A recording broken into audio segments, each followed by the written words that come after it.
list. Big Mac, Granny Smith, Sugar Belle, and me. Just trying to have a normal morning despite, everything.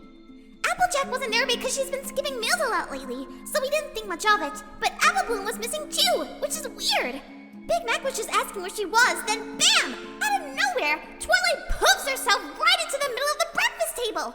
There was oatmeal and apple slices and coffee everywhere. I almost didn't get my umbrella out of my mane in time to shield me and Granny. Twilight is completely frantic, Spike. Full-on Twilighting worse than I've ever seen. She's pacing and yelling she needs to see Applejack right now. Sugar Belle and I tried to calm her down, and even Big Mac said something, which, rare. But Twilight wasn't having any of it. Granny just kept eating like this is totally normal, but the rest of us were losing it. Then, while all this is going on, Apple Bloom suddenly walks in. I figured she'd been off doing chores or something, but she's got this look on her face, like she knows exactly what's happening. And before we can even ask, she blurts out that Applejack's upstairs in her room. Twilight froze for a second, then bolted for the stairs like her tail was on fire. I hadn't had a chance to figure out what's going on yet, but my Pinkie says it's something huge. Spike, you need to get here right now. Twilight's on the verge of a full-blown meltdown, and I think Apple Bloom knows why, but she won't tell, and Twilight isn't listening to any of the rest of us. We need you to help her before she completely spirals and, I don't know, knocks down the farmhouse or something. Please hurry. Pinkie Pie. Dear Princess Celestia, something's really wrong with Twilight. I think she's about to fall apart. She's been telling me not to contact you. She wouldn't say why, but now I have to. Pinkie Pie just sent me an emergency letter saying Twilight teleported into the middle of breakfast at Sweet Apple Acres, totally panicked, demanding to see Applejack. Pinkie said she was in a full-blown Twilighting meltdown, and I think I know why. Princess, I found a letter in Twilight's room. It's from Applejack, and it sounds like a goodbye letter. I think she was drunk when she wrote it, but the way she talks about being a burden and a monster and how monsters should die, it sounds like she's given up. Twilight must have read it and thought Applejack was going to kill herself. I need to get to Sweet Apple Acres before either of them do something stupid. But I can't. I can't teleport. I can't fly to Ponyville fast enough, and if I take the train, it'll take too long. I know you're retired, but Twilight needs you. I'm begging you, please can you go to Ponyville? Please! Spike.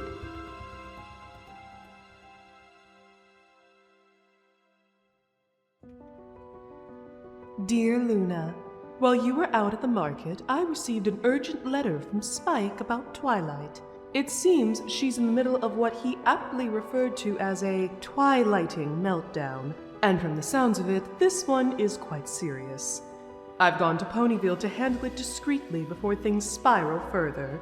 I had planned a visit to Twilight and her friends anyway, but was waiting for things to calm down a little in case I'm spotted. Alas, it seems the situation has forced my hoof to act earlier than anticipated.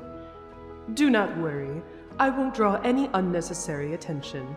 I shall slip in and out of the farmhouse like a summer breeze. With any luck, I'll have everything cleared up and Twilight calmed down and back on track before dinner.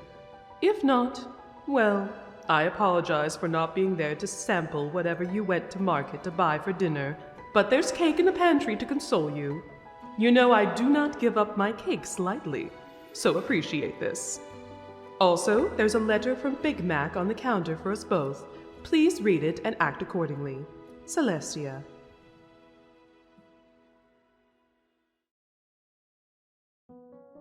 Dear Apple Bloom, what did you do? From Spike.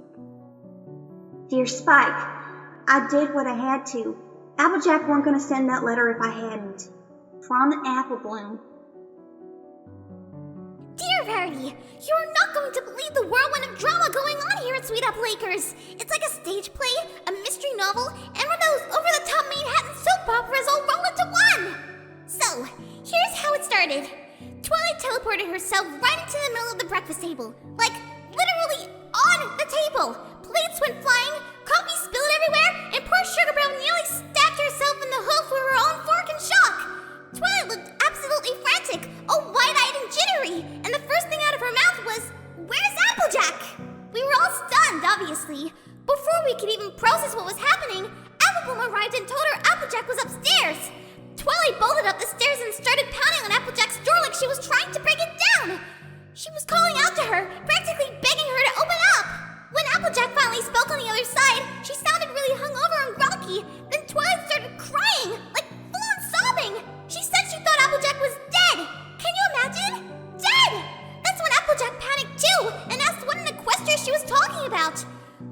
she'd gotten Applejack's letter, and that's when everything exploded. Applejack yelled back, "You weren't ever supposed to read that!" and then refused to say another word. She's still locked in her room. No pony can even get her to open the door. Twilight looked absolutely crushed. Her ears drooped, her wings drooped, everything drooped. And then, because this wasn't dramatic enough, Celestia teleported in, right into the middle of the kitchen.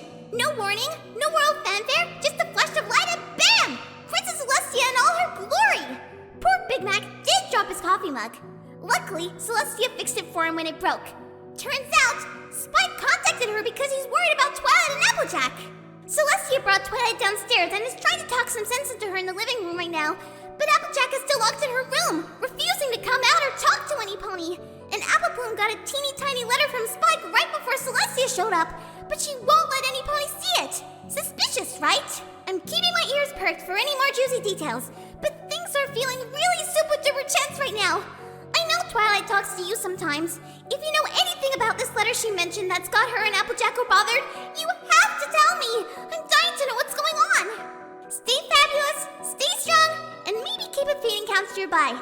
You might need it. Love, Pinkie Pie.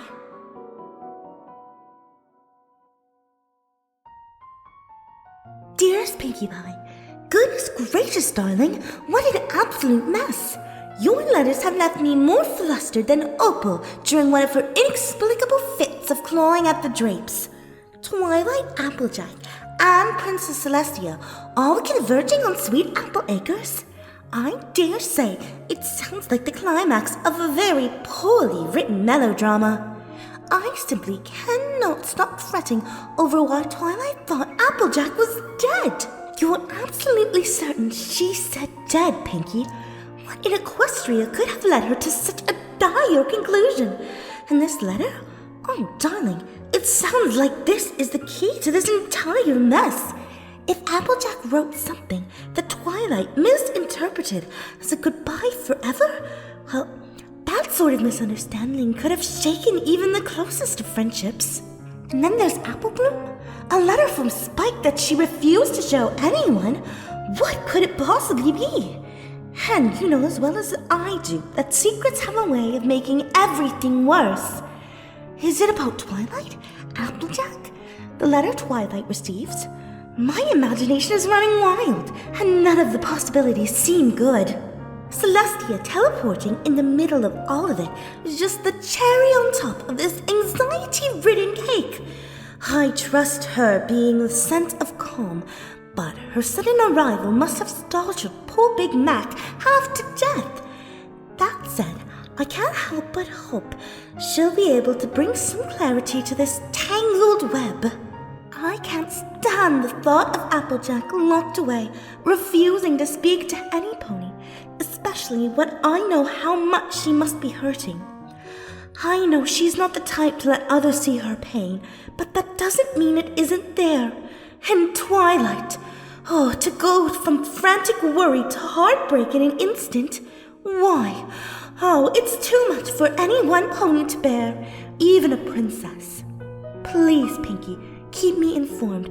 I'm beside myself with worry for all of you. If there's anything I can do at all, please let me know. And take care of yourself, darling.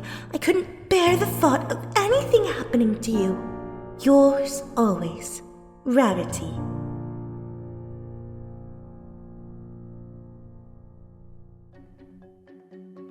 Dearest Rarity, I saw you write this in your last letter to me, and I liked it, so I'm saying it back. You won't believe what's happening here at Sweet Apple Acres. Things have gotten so wild. Even I'm having a hard time keeping up.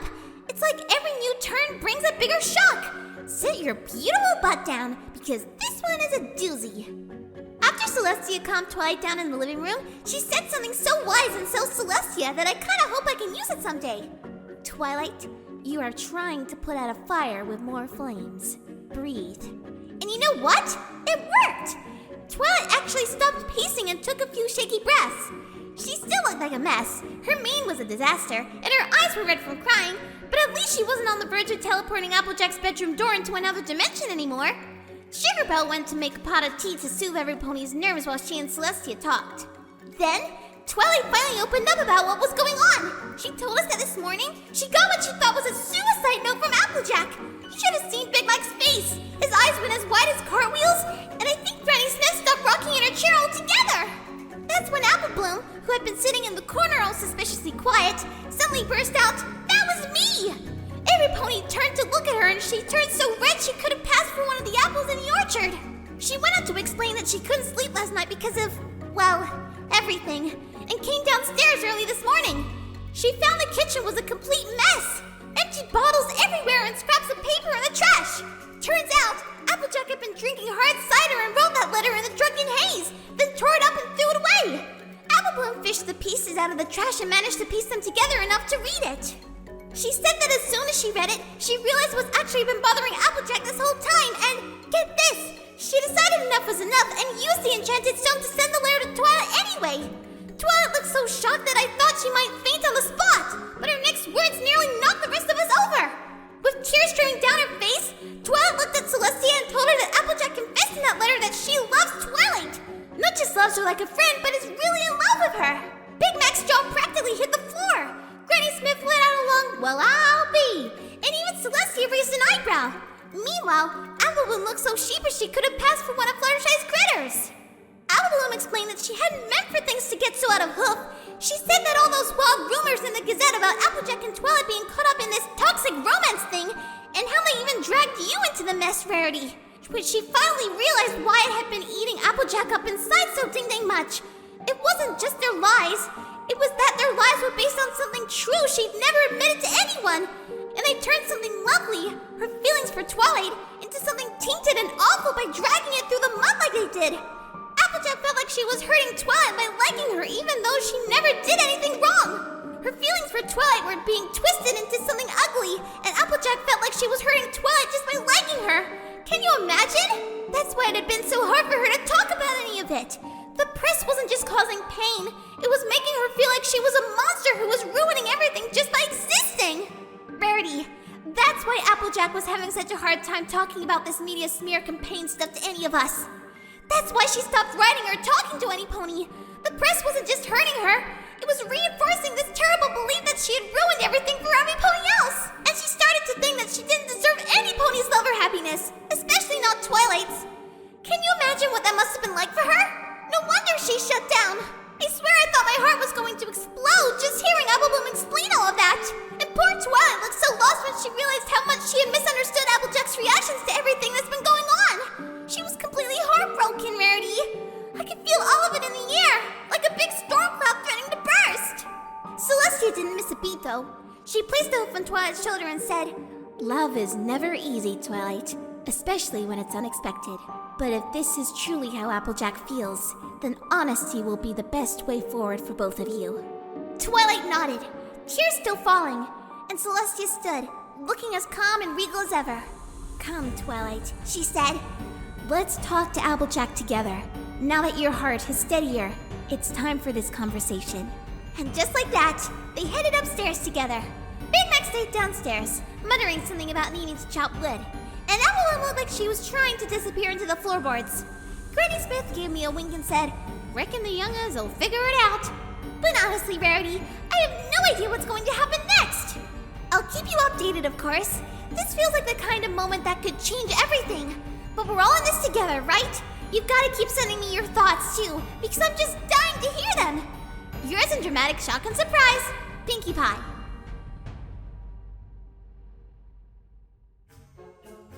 My dearest Pinkie Pie, I like the sound of that too.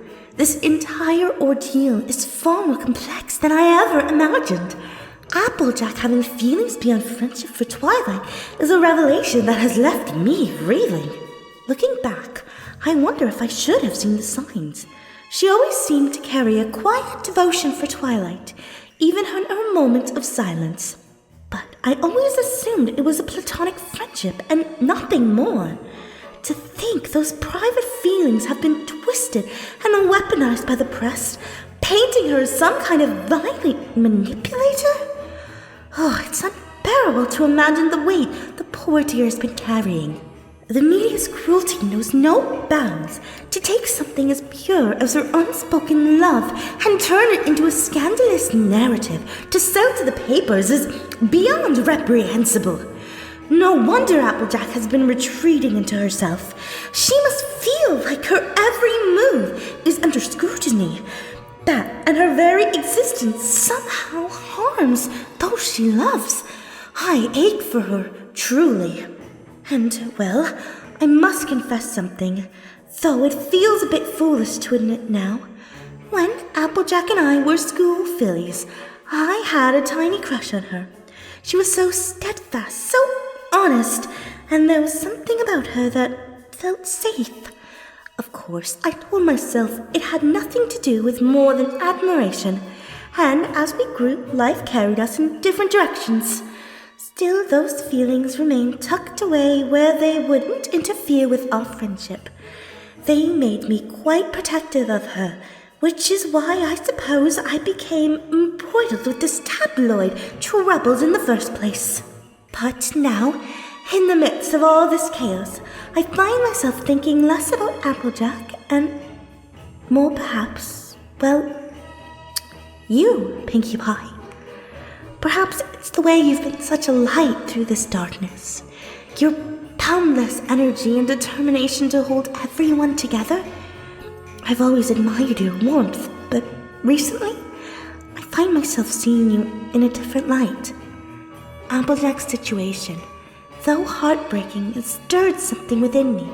It makes me question whether sitting quietly on these evolving feelings is truly the right move. She kept her love for Twilight locked away, and now it has caused her such pain.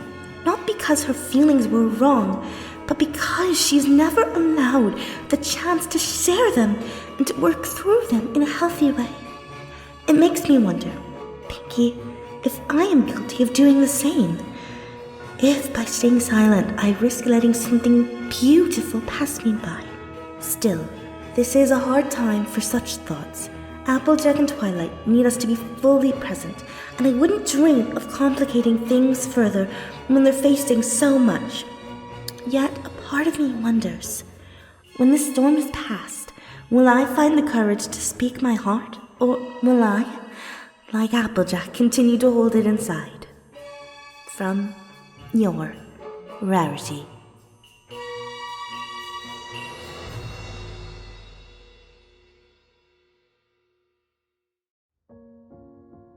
To my dearest Rarity, I really do like the sound of that. First of all, let me just say, wow!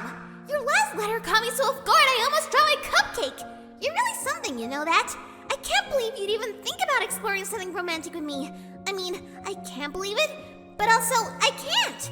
Does that make sense? Probably not. What I'm trying to say is that the idea makes me feel all warm and sparkly inside, like I just discovered a secret treasure chest full of gumdrops! But oh boy, what timing, huh? With everything going on with Applejack and Twilight, it's not like either of us can focus on anything but helping our friends. Still, I've been thinking about what you said, and it's kind of like baking a cake. You don't take it out of the oven until it's done. Maybe we just need to let this whole situation cool down first. But Rarity, when this is all over, well, let's just say I wouldn't mind seeing where those sparkles lead. Okay, on to the drama. So, Celestia knocked out politely and called out to Applejack, her voice so calm and gentle, like she wasn't standing in the middle of a firestorm of feelings on all sides. She could have just poofed into Applejack's bedroom, but instead she asked, and I think that helped to calm Applejack down. She hasn't exactly had a lot of ponies respect her boundaries lately, huh? So I guess Celestia doing that made a real difference. At first, Applejack didn't respond. For a moment, I thought she wasn't going to, but then Celestia knocked again, this time saying something about how every pony deserved the chance to talk things through, especially when feelings were running so high. Finally, after what felt like forever, we heard the sound of the lock turning. Applejack opened the door just a crack, her eyes all red and puffy from crying, her mane a tangled mess, her hat nowhere to be seen. She didn't look thrilled. In fact, she looked more like she was bracing herself for a lecture, but she stepped aside and let Celestia in. The rest of us didn't follow, of course. Twilight hung back in the hallway, fidgeting like she wasn't sure if she should be there or leave. Applejack was lurking at the top of the stairs, looking a mix of guilty and stubborn. Me? I stayed put. Knowing this was one of those moments that needed a little space to work itself out. But plopping myself in a spot where I could see and hear things to put this in a letter to you, Rarity. Inside, Celestia started off by thanking Applejack for opening the door, and then she got right to it. She talked about how hard it is to hold everything inside, and sometimes it takes more courage to let others in and let ourselves be vulnerable with them. Applejack didn't say much at first, but then she started yelling about how none of this was true. She kept saying over and over that it was just the alcohol talking, and that she didn't mean what she said in that letter, that there was no way she had feelings for Twilight in that way. Twilight was standing there, looking so lost, like she didn't know what to do with herself. And Celestia, bless her, just kept trying to calm everything down, but Applejack just got louder and louder, saying how stupid it all was, and that she never should have said anything in the first place. How she should have burned that stupid letter instead of just tearing it up. She was blaming the cider for making her do it. Like if she hadn't been drunk, it would have never come out. And that just made Twilight look even sadder. Her eyes got all shiny and wet. Applebloom came and offered her a hanky to wipe them. When Applejack got sight of Applebloom, it was like lighting a match near a barrel of hard cider. Applejack accused Applebloom of meddling, saying she had no right to send that letter without her permission. Applebloom fired back, saying that Applejack never would have sent it on her own because she's too scared to face anything real. She said Applejack's been living in denial about everything because that's what she does. She gets mad and throws herself into her work and tries to pretend things aren't what they actually are. And then came the zinger. Applebloom said Applejack still sees her as a little filly who doesn't know what she's doing, and that Applejack refuses to accept she's growing up. She pointed out that Applejack has done the same thing with her feelings for Twilight, ignoring what's right in front of her until it's too big to ignore. And now both things are biting her in the butt. That if Applejack had just been honest with herself, she'd be a whole lot happier in life. Applejack just stood there, stunned. I think Applebloom's words hit a nerve. Celestia stepped in then. She said that they needed to stop fighting and actually talk. Not shout, not accuse, not argue, just talk. Celestia explained keeping everything bottled up was only making things worse for every pony involved. She said that while it's okay to be scared, fear shouldn't stop Applejack from being honest. Not with Twilight and not with herself. Then she looked at Applebloom and reminded her that while it's important to stand up for herself, doing it in anger only hurts more than it helps. Applebloom looked pretty humbled, let me tell you. She said sorry for saying stuff in anger, but not sorry for saying it at all because she loves her sister and she wants her to be happy and healthy, and she hasn't been for that longer than just this media circus. Rarity, hearing her say that, it broke Applejack, I think. It was like she couldn't hold it in anymore. She started crying so hard. It was like everything just hit her all at once. She was sitting on the floor trying to wipe her tears, saying how she never wanted to hurt Twilight, how she never wanted to feel this way, but it was too late to go back now. She said she had thought she could just shut off her feelings for Twilight, live with the pain of it, and that maybe in time it would go away. But now everything was out in the open, and there was no way to put the lid back on that jar. And then she got mad again. She was yelling, angry at herself, at the press, at everything. She said she couldn't ever be anything but friends with Twilight, no matter what she might feel for her. And that her thinking they could ever be anything else was just some stupid, impossible fantasy that would never happen. She said that the only way for this whole mess to die down, and for the scandals to finally stop, was that they got all of Equestria to believe they were just friends, had always been friends, and would only ever be friends. And she was so sure of that. She said that if they let anyone think there was something more between them, it would ruin everything for Twilight. Applejack was convinced that if even the smallest bit of the Gazette's rumors were proven true after we all already denied everything, then Twilight would lose the trust of all her subjects. As a ruler, Twilight needs the support of her ponies, and any inkling of her relationship with Applejack would make her look like a liar, and that would make it impossible for Twilight to rule fairly or gain the full confidence of every pony. She said it wouldn't just break the trust of the public, it would make Twilight look weak, like she couldn't keep her personal feelings separate from her royal duty. She said she could never let that happen to Twilight, not when so many ponies are already questioning her leadership. A relationship is impossible because of that, she said. Rarity. She talked like she'd figured this all out already and was just reading words off a script in her head. She must have thought about this so much while not talking to any pony all this time. The truth was, Applejack didn't want to confess her feelings. Not like this. Not under these circumstances. She couldn't bear to risk Twilight's position for something that couldn't be real. Not when the weight of the world was on Twilight's shoulders. All Applejack wanted was for everything to go back to how it was before all this happened. But she said it's too late for that now. The only way forward, she said, is for everyone to believe there was nothing more than friendship between her and Twilight ever. And to pretend that the what-ifs in her letter never even existed. But you know what she said then? She said that if she let herself think there was any chance of them being together, she'd have to give up all her hopes for Twilight and just settle for always being her friend. She said the relationship was impossible because it would make Twilight a liar in the eyes of every pony, and that's the last thing she would ever want for Twilight when she has to rule over all of Equestria. And I don't know if you know, but Applejack doesn't think Twilight feels the same way. So it's like she's telling herself over and over that it can never be, because she's too scared to hope for it. Poor Applejack. She's stuck in this big mess where she has all these feelings for Twilight, but she couldn't tell anyone. And she sure couldn't confess them to Twilight herself, because the press and everything would make it even worse. I can't even imagine how hard that must be. When you said what you said to me in your last letter, Rarity, I got all zingy and tingly inside with happiness. To think Applejack was ready to deny herself that just to do what she thought was the right thing for Twilight. Twilight, bless her, finally found her voice. She admitted that Applejack's silence through all of this scared her more than anything else. She said that she hadn't realized just how much Applejack's absence would hurt her until it was there, like a big gaping hole in her life. She said that she had missed Applejack so much but stayed away because she thought that's what Applejack needed. Space to work through everything. But now she knew she'd been wrong. Applejack was pulling away because she thought it was the only way to protect Twilight from her. Rarity, it was so sad. Twilight's voice cracked when she told Applejack that she didn't want to lose her. Not now, not ever. Even when they couldn't figure out what to do about everything right this second, Twilight said they owed it to each other to be honest. No matter what happened, she wanted Applejack in her life. That part, Twilight said, would never change. And then she said not just as a friend, and I nearly screamed! It's just so much, Rarity!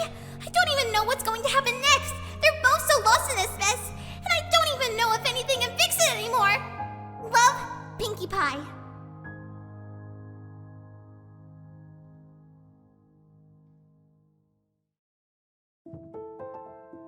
To my dearest Pinkie Pie, I must admit, I've been at my desk for hours now, unable to do anything except for wait for an update on what transpired with Applejack, Twilight, and of course Celestia.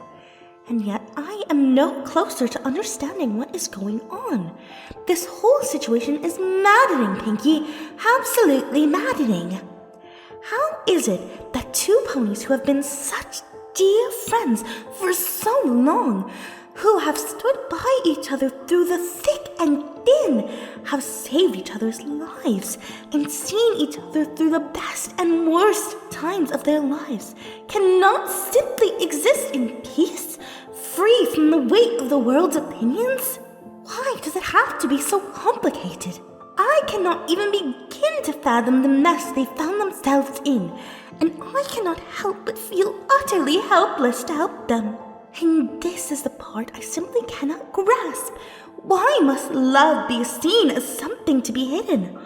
Why must it be denied for fear of what others might think? Why does everything have to be made into a spectacle, a scandal, a thing to be gossiped about in every corner of Equestria? Is it so much to ask that ponies be allowed to be happy in each other's company without everything being twisted and scrutinized? Twilight and Applejack have been there for each other, supporting one another in ways that are so rare to see, and yet the world cannot let them simply exist. And now Applejack feels like she has to bury her true feelings for Twilight because of what others might think, as if their bond, their love, would somehow be a weakness. And even after all she has done for Equestria, Applejack is being painted as a monster to the degree that if she were to stay calm, this one bit of happiness, the press would lambast her even more. It's so unfair, Pinkie darling. I know, I should be patient. That these things take time to untangle, but how much longer must they both suffer? How much longer must we all suffer through this ridiculous mess? I wish I could do more, but all I can do is wait for more news from you. And honestly, I feel rather useless in all of this. I'm doing my best to stay composed, darling, but it's hard to keep it together when all of this seems utterly senseless. Please, let me know how things go. Though I'm afraid I'm not sure how I'll be able to hold myself together much longer. Yours, ever so desperately, Rarity. P.S. Did you mean to write love at the end of your last letter?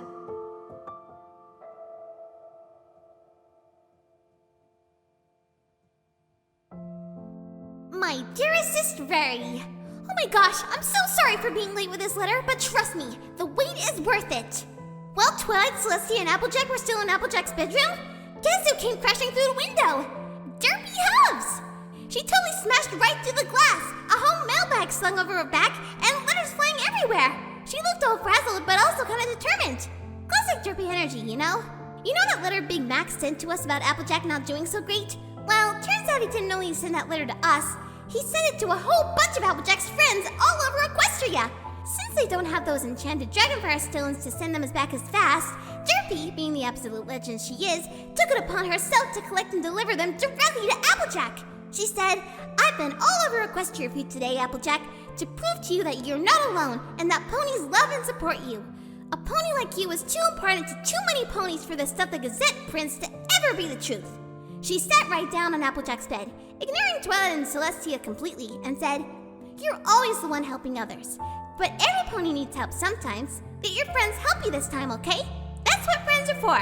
Then she gave Applejack this lopsided, adorable grin and just left, like whoosh, straight out the broken window. Twilight looked like she was about to say something to her, but Derpy didn't even give her a chance. Anyway, the room got really quiet after that. Applejack just stared at this massive pile of letters on her mattress. Eventually, Celestia suggested she open and read them. Applejack didn't say anything while she started opening envelopes, but you could see something shifting in her. Her shoulders kind of lowered a bit, and she looked like she was about to cry again, but not sad tears this time, if that makes sense. I'll keep you updated if anything else happens, but for now, I think Derpy's crash landing might have actually knocked some sense into Applejack. Love? Yes, it was intentional, silly pony. Pinkie Pie.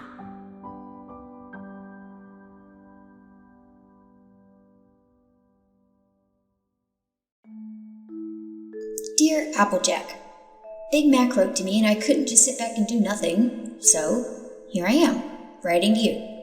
I don't even know if I'll say the right thing, but I'll try my best because you've always been there for your friends, and now it's our turn to be here for you. Applejack, you're one of the strongest ponies I've ever met. Not just physically, though, wow, those apple bucking skills, but emotionally too. You're the one who holds every pony together, the one who makes sure things stay grounded when life gets crazy. But even the strongest ponies can't carry everything on their own, and that's okay.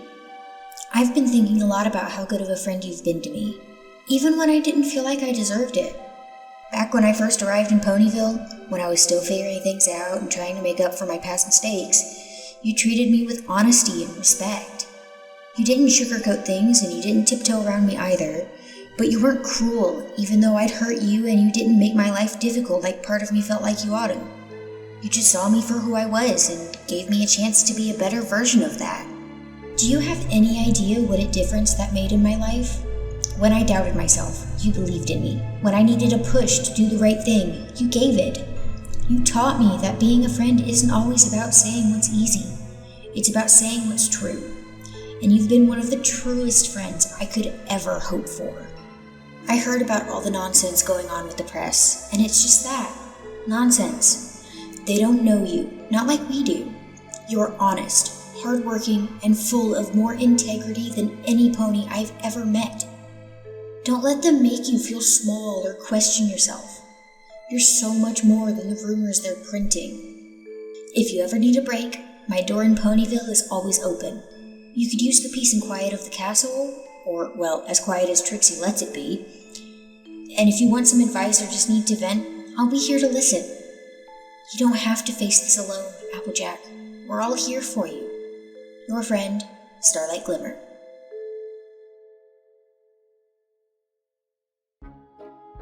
Dear Applejack, the great and powerful Trixie has heard of your plight, and, though she is not surprised that the spotlight naturally finds its way to such an important pony, she is nevertheless appalled at how unfairly you are being treated. Trixie, too, has been unfairly criticized by ponies who simply cannot comprehend greatness, so she knows all too well how it feels to be misjudged. But make no mistake, Applejack, Trixie has always admired your strength, though you hide it behind your humble farmerness. Few ponies can keep up with Twilight Sparkle's relentless Twilightness, and yet you not only match her pace, but somehow manage to help her be the best version of herself. Trixie finds that deeply impressive. Though, of course, if it were a competition, Trixie would win effortlessly. Not that she cares to participate. But Trixie digresses. What truly stands out to Trixie is how your honest integrity has forged unshakable bonds with your friends. Watching you live your values has been a direct inspiration to Trixie, especially in cultivating her friendship with Starlight Glimmer. Trixie knows she can be occasionally difficult, a rare occurrence, of course, but it is your example that reminds her how important honesty, trust, and integrity are in any relationship. In truth, Trixie owes much of her growth as a friend to the lessons she has learned from watching you. Trixie would like to share some recent triumphs. She recently led a seminar for students at the School of Friendship on media lies and the importance of honesty. The students hung on her every word, naturally. Trixie, as some pony who has endured her share of tall tales, was the perfect choice to impart such wisdom. But, truth be told, Trixie drew a great deal of inspiration from you, Applejack. Spending time around you has taught Trixie more about honesty than she ever thought possible or needed. Trixie still remembers the time she tried to wiggle her way out of helping repair the barn after a minor fireworks mishap. Okay, a spectacular fireworks mishap. You didn't scold Trixie or try to mock her. You simply looked her in the eye and said, "Honesty ain't about admitting things when it's easy. It's about doing it when it's hard because that's the right thing to do." Those words stayed with Trixie. And yes, she may have quoted you during her seminar. Don't worry, credit was given. You've built a life and a reputation on hard work, honesty, and loyalty. No pack of nosy reporters or bored readers looking for gossip can take that away from you. The great and powerful Trixie finds their so-called stories laughable. If the press wanted to write about some pony scandalous, why not choose Trixie? Trixie is clearly far more dazzling and newsworthy, and she has actual scandals in her past, unlike you, because you are a very good pony, whether you believe it or not. Trixie knows how it feels to have the world against her. It's unfair, yes, but you have something greater than public approval. You have ponies that care about you. And don't forget, you have the great and powerful Trixie rooting for you, which is no small thing. So chin up, Applejack. You are strong, dependable, and a good friend. Don't let the gossip mongers win. And should you require a dazzling distraction, Trixie's wagon is merely a teleportation spell away. Sincerely, the great and powerful Trixie. Dear Applejack, I hope this letter finds you in a moment of peace, though I know that's easier said than done right now. I've been hearing about everything going on, and while it's not easy to find the right words, I felt it was important that I try. So, here I am, writing in the hopes that I can offer at least a little comfort. First off, Applejack, I just want to remind you of something you might be forgetting in all of this chaos. Something that can sometimes be hard to see when there's so much noise around us. And that is this. You are a pony of extraordinary integrity. I mean, I could start delving into magical constructs and how balance between elements is always a kind of constant tension, but that might not be the most helpful thing right now. The point I'm trying to make is that you have always been steady, grounded, and true. Not just in your work, but in your relationships too. Your ability to connect with others honestly, without pretense, is something I truly admire. It's like the perfect spell of trust. One that doesn't require incantations or magical artifacts. Just the sincerity you give naturally. I remember when I first moved to Ponyville. To be honest, I was worried I wouldn't fit in. Coming from the Crystal Empire, I wasn't used to such warmth. But from the moment we first started talking, you made me feel like I belonged. I never doubted for a second that you were genuine in wanting me to be part of the community. That's a rare gift, Applejack. You may not realize it, but your honesty and the way you open up to folks has made a real impact on me, and I'm sure many others. As for this whole mess with the press, well, I can only imagine how frustrating it must be. The way they twist things. It's almost like if they had a basic understanding of magical theory, they would see that the truth is far more powerful than the mess they're trying to sell. Maybe that's just me going on a tangent again. But it's something I truly believe. What they say won't change who you are, Applejack. You've always been a reliable, hardworking friend to all of us. And that's not something that can be torn down by any headline, no matter how big or bold it may be. And I know, deep down, that the real Applejack, that heart of gold, will always shine through. I know it's tough right now, with all the confusion and doubt surrounding the situation, but don't lose sight of the honesty that defines you. There's one thing that's undeniable, it's that your friendships are built on a foundation of trust and mutual respect. I believe that will always remain, no matter what. And if you need a distraction or someone to talk to about magic or anything else, I'm always just a letter away. I'd be happy to give you some theoretical advice on magical shields to block out the press. Though I'd suggest staying away from magical objects that might accidentally go haywire. That's another tangent for another time. But really, Applejack, I believe in you. You have an incredible strength, and you've made a lasting impact on everyone around you. Whatever happens, we're all here for you. You don't have to go through this alone. Sincerely, with all the respect and admiration I can muster. Sunburst.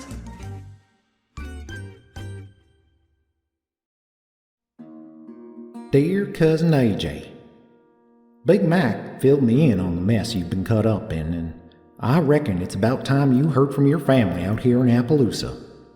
First off, let me just say, we're all behind you.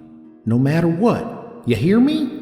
Whatever those busybody reporters or gossiping ponies say, you're still the same hard-working, honest Applejack we've always known, and we're proud of you. I know you've got more weight on your shoulders than most ponies could carry, and it ain't fair. I've seen you tackle more problems than I can count, but even you can't do everything alone. You've got friends who love you, family who'll always stand by you, and a whole lot of ponies who know the real you, no matter what lies get printed. Don't forget that. I've been thinking a lot about what you've done for me in the past, and I wanted to remind you of it, because I think it'll show how much your strength and trust means. When my folks kicked me out of their house, and I decided to head out to start over in Appaloosa, I was so scared. I didn't know what I was doing. Didn't know who I was out from under their rules. And I didn't know what I was going to find out here.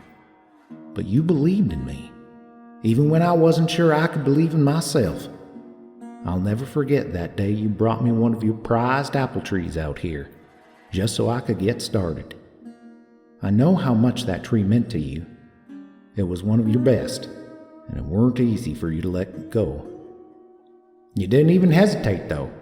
You knew I needed it, and you trusted me. That faith you had in me, it gave me the strength to build everything I've got here now. You've always been like that, putting others first, even when you're carrying a heavy load yourself. I remember when your folks passed on. You were so mad at the world. I couldn't blame you for it. But instead of letting that anger eat you up, you channeled it into working harder than I've ever seen any pony work. You kept Sweet Apple Acres running, making sure Granny Smith didn't have to worry about paying bills when the crops weren't yielding like they should. You never let on how much it took out of you. You buried that hurt and poured everything into making sure your family could get by, even if you had to wear yourself down to nothing to do it. But AJ, I need you to know that you don't have to carry it all by yourself. We're all here for you, no matter what. And if you ever need a break, Appaloosa's always got a spot for you. We've got plenty of apples and space to clear your head. You know you're always welcome here. Grammy Apple Rose says she'll even make you your favorite fritters like she used to do at reunions when you were a foal. Take care of yourself, AJ. You're tougher than all this nonsense, and you'll come out the other side stronger for it, I'm sure of that. Your favorite cousin. Don't tell the others. Braeburn.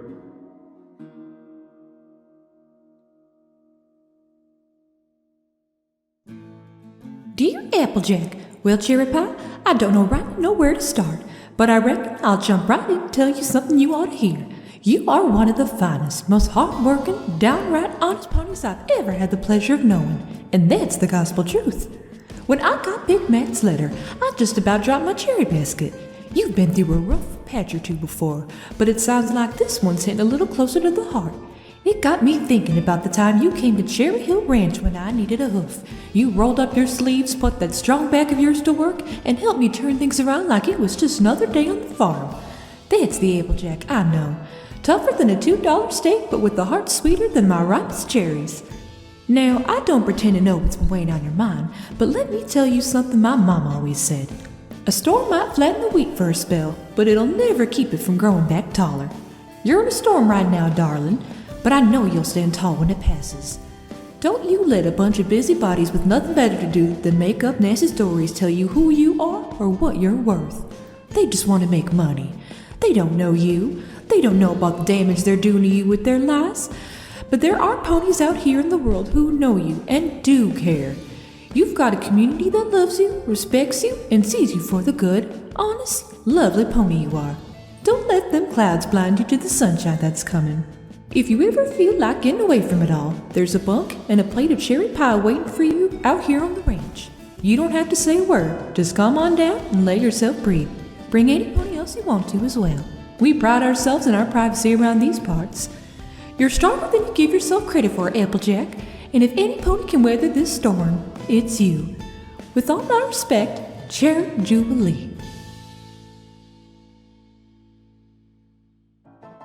Dear Applejack, well, what a surprise this is. Imagine our astonishment when into our laps dropped a letter about you, of all ponies. At first, we thought maybe there was some mix-up. After all, you and we don't exactly see eye to eye most days. But after hearing from your brother about what you've been going through, we felt compelled to write. Now, let's be honest. We've had our fair share of spats and schemes over the years. You've called us no good swindlers, not entirely unfairly, we admit, and we've accused you of being a stubborn stick in the mud. Again, not unfairly, but even we can't stomach what's happening to you now. Those vultures in the press, they're out of line. They've turned a hard-working, salt-of-the-earth pony into fodder for their ridiculous stories, and it's downright despicable. Not even we would stoop to lies like that. Applejack Apple, you've always stood tall for your family, your farm, and your values. Not even we could break your titanium grip on your integrity. Whether we were butting heads over cider or cooking up some harebrained competition, you never once wavered in sticking to your principles. Even ponies like us, who have been on the wrong end of your lasso more than once, can admire that. The way we see it, what they're doing to you isn't just unfair, it's downright shameful. Ponies like you deserve respect, not slander. And while we might not always see eye to eye, we know an honest pony when we see one. You're as honest as they come, Applejack, and don't you forget it. If there's one thing we've learned in our unique line of business, it's that every scandal blows over sooner or later. Ponies have a short memory for gossip, and in time this too shall pass. Until then, hold your head high, keep doing what you do best, and know that even though some identities might surprise you, you've got more ponies in your corner than you think. Here's to hoping brighter days are on the horizon for all of us. Sincerely, Flim and Flam. Flam. Your honorable business rivals.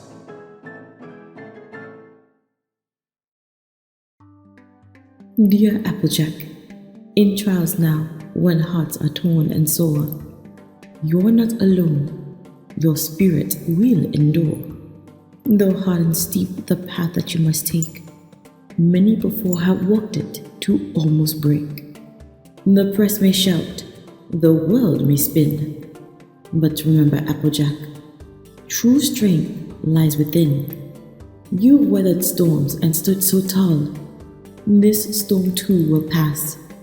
You will rise above it all. The rumors may fly and words may sting. Follow your heart and what it may bring.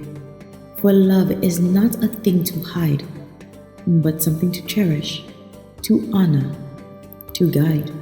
If your heart beats true, let it lead the way, and trust in yourself. And that is what I say. There are many who care and many who see the true value in you, your honest bravery. So let the world gossip, let them make their noise. It's your heart that matters, not their false toys. Trust in your feelings, which you know to be true, for I believe your heart will guide you through. With courage and wisdom, you will find your light. The stars above will shine ever so bright, and as you decide what your heart longs to do, know that I stand beside you, steadfast and true. Applejack, you are no manipulative puppeteer, nor a monster whose anger strikes fear. You are a pony who gives her all, who lifts others up even if it makes her fall. But there is something you often forget, your own worth and the love you've earned, I bet.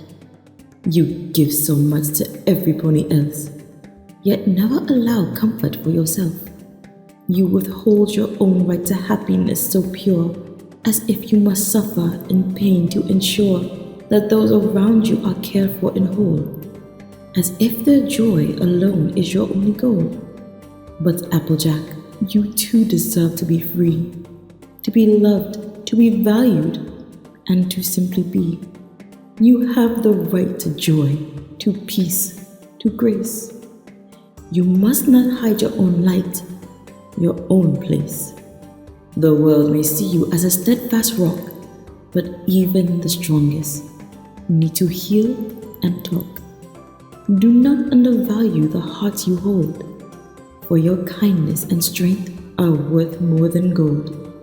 Allow yourself to feel, to have what you deserve. And remember, my friend, that you too have the nerve to claim your happiness, to live for yourself, for that is a true measure of soul wealth. I see you, Applejack, for all you are. You know your heart can heal, no matter how far. So let's love in. Let it guide you. Trust what you feel. And in the end, you will find that it's real. With strength and wisdom, you'll find your way. You will rise above the storm to greet a brighter day. Zecora. Dear Applejack, I don't expect you to remember me, and I wouldn't blame you if you didn't. but I need to share something with you that has stayed with me ever since we crossed paths. It's a moment I've carried with me since we met, and one that has shaped me into the better pony I've become today. You might recall when I came to Ponyville helping the Flim brothers, one of their get-rich-quick schemes. I was wrapped up in selling promises I didn't fully believe in, trying to make a name for myself at the expense of others. You saw right through me. You could have walked away, let me make a fool of myself, or just let me face the consequences of my actions without a second thought. But you didn't. Instead, you took the time to talk to me, to show me the truth about what I was doing, and more importantly, to let me see who I wanted to be and give me the chance to become that pony. You didn't punish me for my mistakes. Instead, you helped me to recognize them for what they were and allow me the chance to be better. It's because of you, Applejack, that I learned the value of honest work and integrity. I owe much of my life today to that lesson. I strive to live up to the example you set, not just as a hard-working pony, but as someone who stands by their values and supports others, even when it would be easier and more tempting to abandon them. I didn't deserve your kindness back then, but you gave it to me anyway, and I will be forever grateful to you for that. I would have written this letter if it weren't for a surprising tip-off. You'll probably find it strange, but Flim and Flam are the ones who told me about what you're going through. They made me promise not to tell you it came from them, but they were generally worried about you.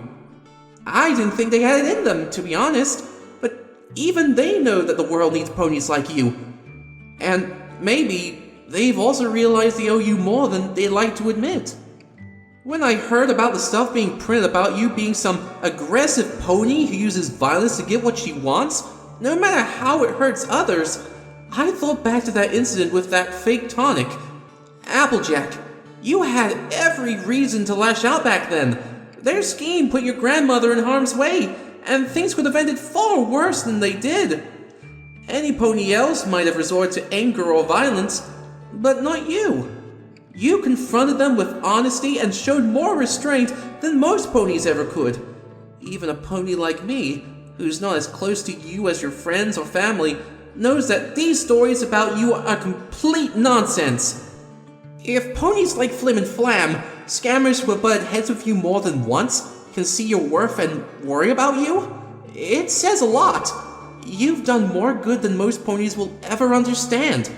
You've changed lives, including mine.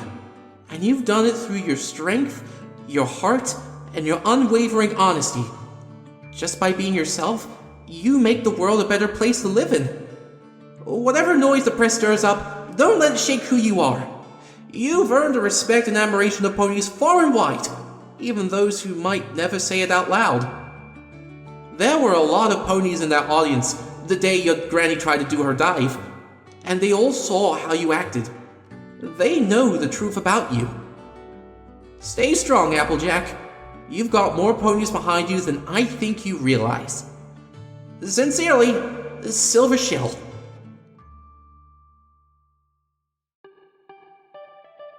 Dear Applejack, I've been following the recent events surrounding the press coverage of you and your family with growing concern, and I feel compelled to add my voice to the growing chorus of support for you. It's no secret that I've worked closely with Sweet Apple Acres over the years, and during that time, I've seen firsthand the integrity and hard work that go into every bushel you harvest. To see your family treated with such blatant disregard by the Gazette is utterly reprehensible. I've watched you grow up, Applejack. I've seen you face the toughest of circumstances, and I'll never forget how you carried yourself through it all. You were so young when your parents passed. Most ponies your age would have crumbled under the weight of grief and responsibility. Yet you didn't. You stepped up, worked harder, and kept Sweet Apple Acres running, all while ensuring Granny Smith didn't have to worry about the bills. You worked hard to ensure your little sister could have a decent childhood, and she went on to demonstrate your values to my diamond tiara thereafter. Your strength throughout the course of your life has showed me what kind of pony you are at your core: resilient, kind, and deeply committed to the legacy of your family. I've never once seen you act out of line with your values, save the rare moment of faltering. And even then, you've always been quick to correct yourself. You're the kind of pony who not only talks about integrity, but lives it. Words are cheap and easy, but actions have a cost, and you have always been willing to pay it. That is why I've respected you, and I take great pride in doing business with you. You're the real deal, Applejack. The world could use more ponies like you, and fewer like those running the Gazette. It saddens me to see all your hard work and your family's legacy tarnished by their lies. Rest assured that I, along with several other businesses who have also associated with you over the years, am in the process of taking action. We are currently organizing a court case against the Gazette for defamation. The way they've twisted the truth to fit their narrative is nothing short of malicious, and I won't stand by while you're made a scapegoat. The Wonderbolt's legal team has shown an interest in helping us with this, and we've received an interest in offer of help from M. Silence of Cloudsdale, too. The Gazette may have tried to squash voices raised against it in defense of you, but we will not let them get away with it. The truth will out. I know this must be an overwhelming time for you, Applejack, and I can't imagine how it feels to have your personal life laid bare like this. But please know you're not alone. You have allies who stand with you and want to make sure justice is served. Keep your head high. You deserve the kind of happiness that matches the pony you are. Strong, honest, kind, and true. You've earned it. Yours sincerely, Filthy Rich.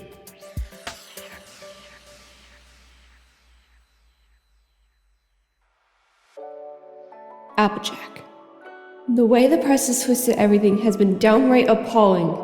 I'm so sorry you're having to go through this. I know how it feels to be misunderstood by the public, and I want you to know that you're not alone. I've been thinking back to the days we spent together at camp as kids. Even then, you stood out as someone who lived by her values. Honest, hardworking, true to herself. It didn't matter what others thought, you were steadfast in who you were. I admired that about you. When we met again as adults, I saw that same strength in you still. You didn't lose your integrity just because adulthood made it difficult to maintain. When I was being taken advantage of by my manager, you were the first to speak up, reminding me of my worth and helping me find my voice again. You never once wavered from what you believe is right, even when it would have been easier to just let things slide or stay silent. Even when you thought I would want to end our friendship over what you were saying, you had the courage and will to say it anyway because it was what I needed to hear. You're strong, Applejack, in ways that the world often fails to see. I truly believe you deserve to be happy for never losing sight of who you are, even when it was hard and even when it meant risking everything. You've been the rock for so many. It's high time you let others be the rock for you in return. Although I'm on tour right now, I've been using my platform to stand up for you. My audiences are definitely on your side. I wouldn't be surprised if a lot of the male Equestria Elite Gazette refused to print recently was from them. I'm reaching out to my network in the music industry and encouraging others to lend their support. We have a voice and we need to use it for good. When I get a chance, I would love to visit and offer any help I can in person. Please, don't let the noise of the world drown out the strength and character that I know you have. You've always been there for others. Now it's time for us to be there for you. Stay strong. Kala Richura. Rara.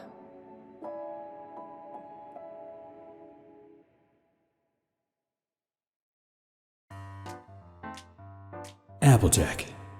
Let me start by telling you that I've seen what you and your friends are capable of. And trust me when I say that not a single thing goes unnoticed.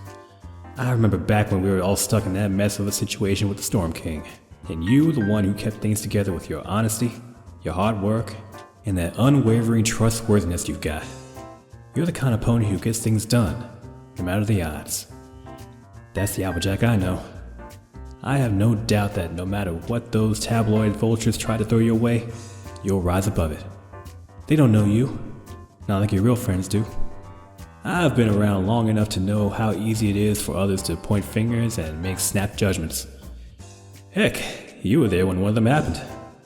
I've done some bad stuff in my time, but you didn't think that was a reason for me not to deserve a second chance. You and your friends let me show I had the capability to be more than I ever knew I could be. Do you even know how rare that is? Even when things got rough, you never lost sight of who you were. I may not have said it out loud before, but I respect that. And I don't respect a whole heck of a lot in this world. I'm a con artist and proud of it. I've honed my skills over many years to be the best at what I do. And you're no con artist. What you see is what you get when it comes to Applejack. No ifs, ands, or buts. As for all the noise the world is throwing your way right now, don't let it shake you. It's a whole mess of ponies and other creatures who've got your back, no matter the distance between you. And there's no amount of unfounded gossip that can take that away from you. Your rep is too good for that. Keep being the Applejack I know and admire. And know that out here in Klugertown, we're all cheering you on. Capper Dapper Paws.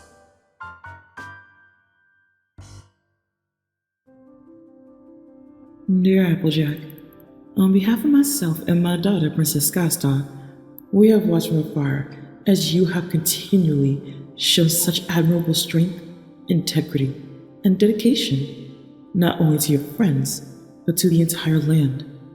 Your efforts have not gone unnoticed, and the way you've handled everything with grace, even under such public scrutiny, speaks volumes about the character that you possess.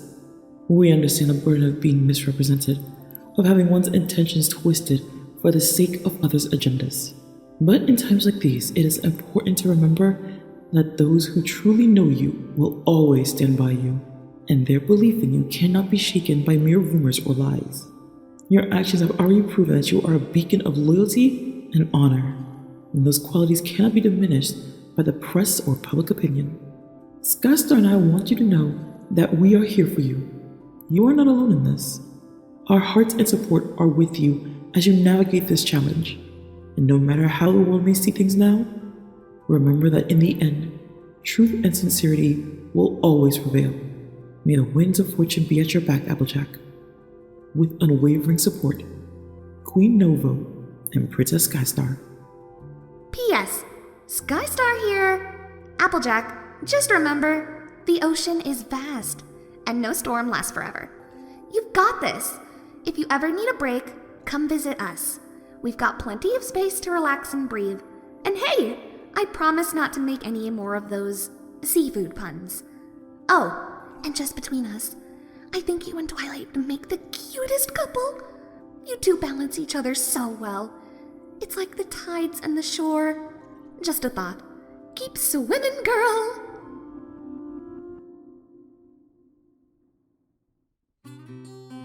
Dear Applejack, Big Mac got word to me about what's been going on, and let me tell you, I couldn't stay quiet.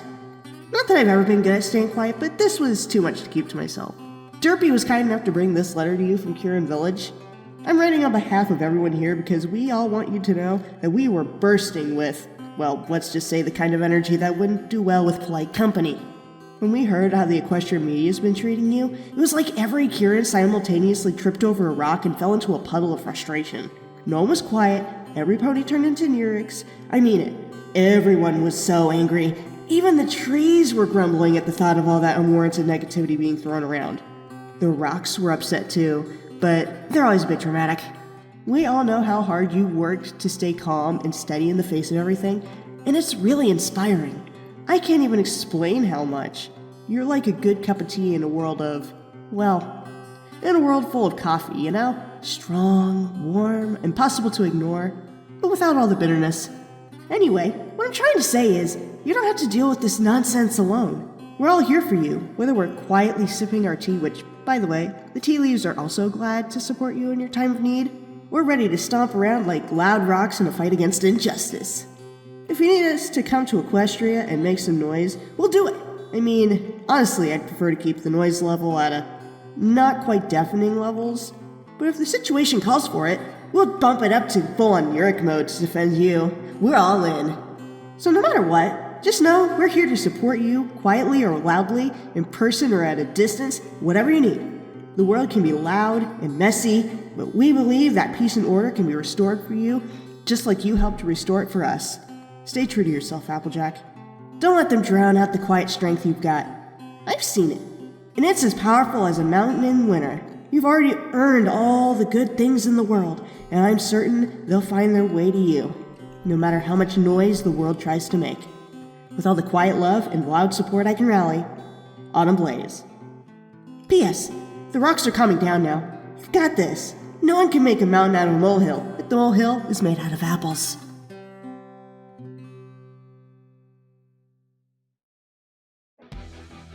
Applejack.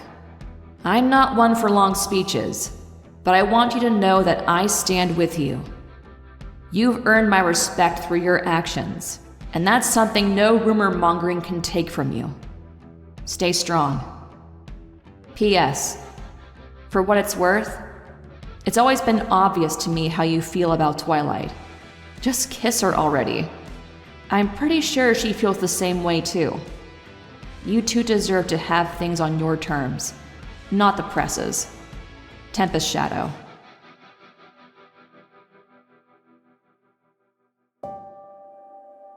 Dear Applejack, I have seen the pain that comes from being misjudged and misunderstood, for I too have felt the sting of being viewed through the lens of others' false beliefs. There were times when I was cast aside, labeled a monster, and lost in the shadow of who the world saw me as. The burden of that was heavy, and at times it seemed impossible to escape the whispers of the past.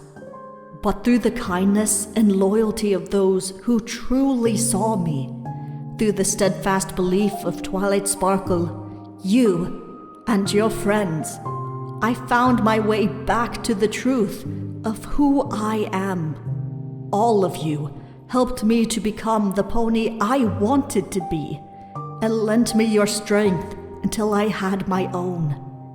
It was your courage, Applejack, that helped me in the darkest of my nights, when I feared I would never be seen as anything but the monster my past had made me. It was you who stood beside me on Nightmare Night, showing me that the past does not define the future, and that true friendship is stronger than any shadow. You allowed me to lean on you when I thought I would stumble under the weight of every pony's expectations, that I would fail and show my monstrous face. In knowing you, I have become a better pony, a better sister, and a better princess.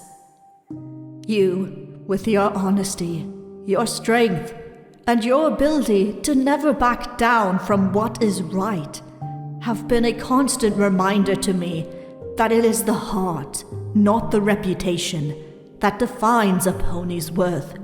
You showed me that the truth always has the power to shine through, no matter how deep the darkness may be. I know that the weight of the world may seem unbearable to you at the moment, and the lies the press spreads are only making it worse. But I assure you, Applejack, that those who truly know you see the real you. The one who has given everything to her family, her friends, and her community. Your worth, your integrity, your kindness are not defined by the words of those who would seek to tear you down.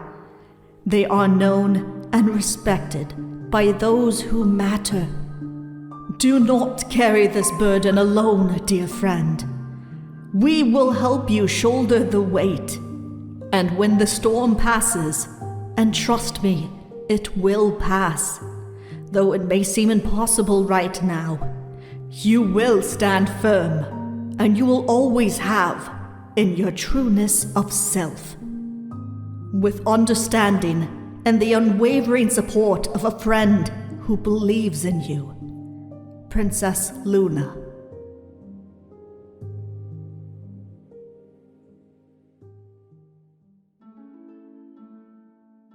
Dear Applejack, I've been thinking about you so much lately. Even before I got Big Mac's letter, I want you to know that I'm here for you always. You've always been one of the strongest ponies I know. Not just strong in body, but in spirit too. You've shown me what it means to stand tall and be brave even when it's difficult. I'm not the bravest pony in the world, but before I met you, I would always run away from problems if I could. But knowing you, being your friend has changed me in ways I can never truly thank you for. When we built the sanctuary for all those little critters, your patience and encouragement made me believe I can make my own dreams come true. During those first few winter wrap-ups, after I moved to Ponyville from Cloudsdale, when I struggled so much to find where I belonged on the ground instead of in the sky, you reminded me that every pony has a place and a role that matters, even if it isn't where they thought it would be. Your encouragement gave me the nerve to keep trying. I don't think I've ever told you how much your honesty has helped me. You've always had a way of saying things that are true but also kind, and it's made me braver about speaking up for myself and for others. Because of you, I've learned that being strong doesn't mean you have to shout the loudest. It means staying true to who you are, no matter what. I know the press is saying things that make it feel like the whole world is against you, but it isn't true. Those of us who really know you see the wonderful, loyal, hardworking pony you are. Nothing they say can change that. You made such a difference in so many lives, Applejack, including mine. I'm a better pony because of your friendship, and I'm so grateful for you every single day. If you ever need a quiet place to rest or someone to talk to, my cottage is always open. I'll even make tea, and I promise the animals will give us plenty of space to talk. Well, except Angel, but I'll make sure he behaves. Take care of yourself, Applejack. You're not alone in this. I'll be here for you, always. Forever your friend, Fluttershy.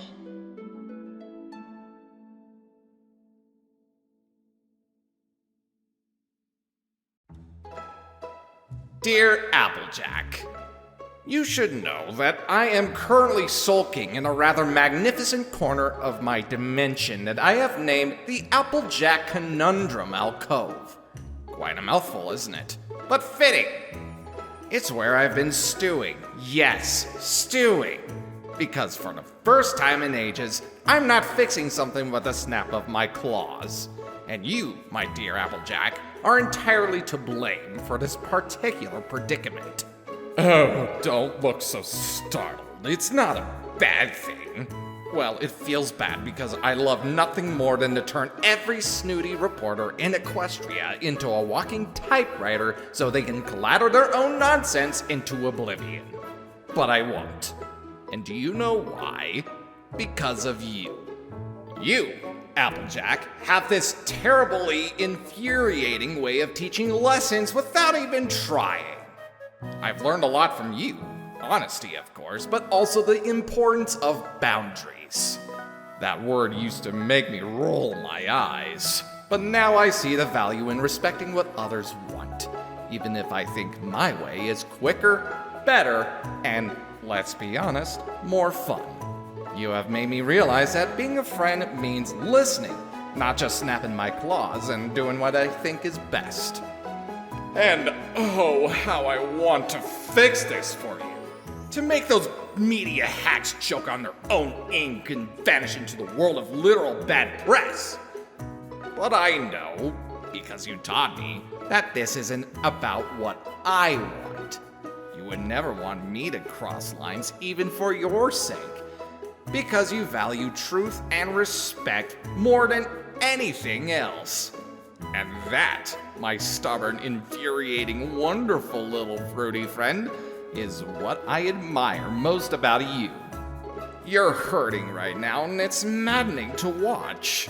But I know you'll come through this. You're Applejack, after all. You faced more storms than most ponies can handle. Fluttershy told me a few things from during my time as a statue. And you've always come to the other side.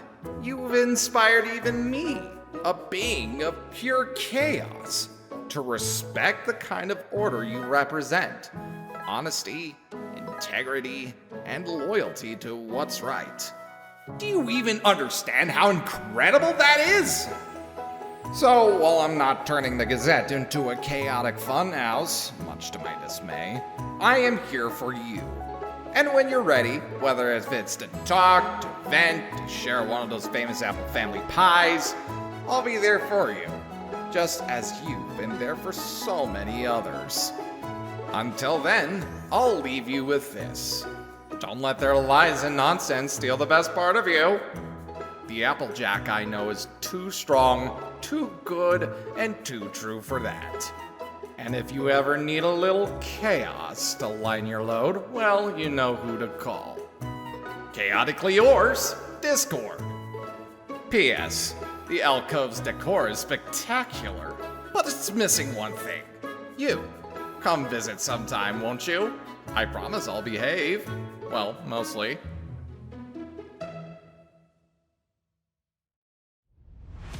Applejack, look, I'm not great at this kind of thing, which you know full well. But you really need to hear some stuff, and apparently you aren't listening to yourself anymore. You're listening to those assholes in the press. So now you need to listen to me instead. You're one of the toughest, most honest ponies I've ever met. And yeah, maybe, I don't say it enough, but you've made me a better pony. Because of you, I've learned what it means to stick to my values, even when it's not an easy path. That helped me push myself in the Wonderbolts, not to be the fastest or the best, but to be someone my team can count on and someone I can take pride in. And fine, I'll admit it, our rivalry, it taught me some humility. Don't get used to me saying that though.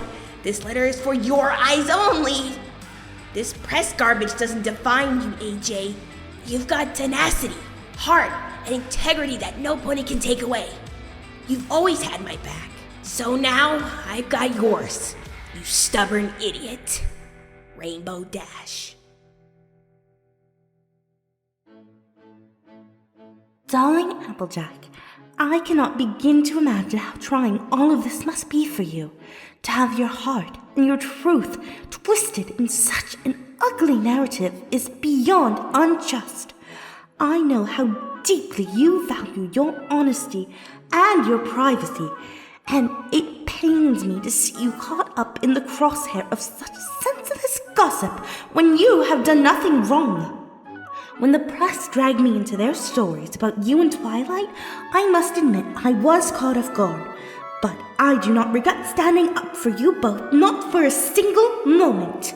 The bond we share are far too precious to me to remain silent while someone tries to tarnish them. Defending you, Twilight, and the truth was the least I could do for friends as dear as you are to me. You are so much more than the lies they tell, Applejack. I have seen your strength, your kindness, and the way you love so fiercely and purely. It is the real you, and those who matter see it as clearly as I do. You are not alone in this fight. Your friends stand beside you, and we always have and always will. Please remember, my dear, that the storm will pass, and when it does, the world will see the Applejack we know and love, a pony of immeasurable integrity, loyalty, and heart. With unwavering love and support, Rarity.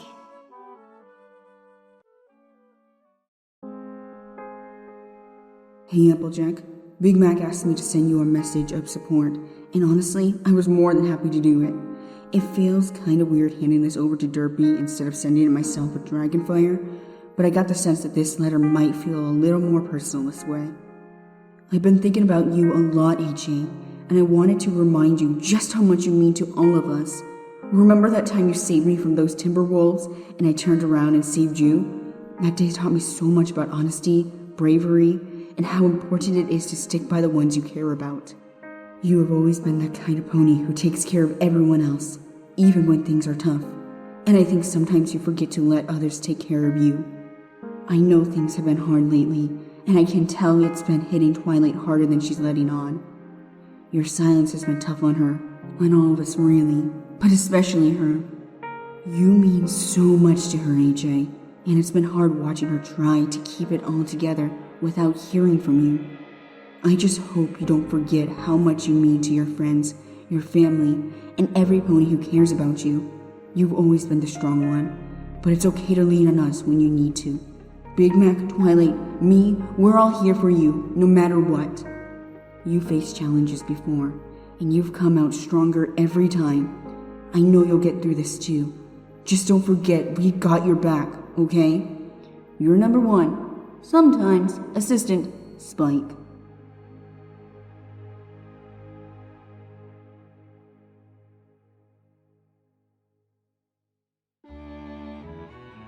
Dear Applejack, I just wanted to write and let you know that I've been thinking about you. Applebloom has been keeping us all up to date with what's been going on through her letters, and I just can't believe how unfair all this is. It's so wrong that you're being treated this way. Every pony who actually knows you knows none of those things they're saying are true. Even the kids at school think this whole thing is dumb. We all know you're one of the most honest, hardworking, caring ponies in all of Equestria. Even Diamond Tiara stood up to her mom when she found out Spoiled Rich sent one of those awful letters that the Gazette published. She told her mom it was mean and wrong, and she wasn't going to let her say bad things about some pony as good as you. And then her dad agreed with her. So did Miss Shirley and all the other teachers. I know this must be hard, but we all believe in you, Applejack. Just know that every pony here is on your side. We're all rooting for you. With lots of love and support, Sweetie Belle.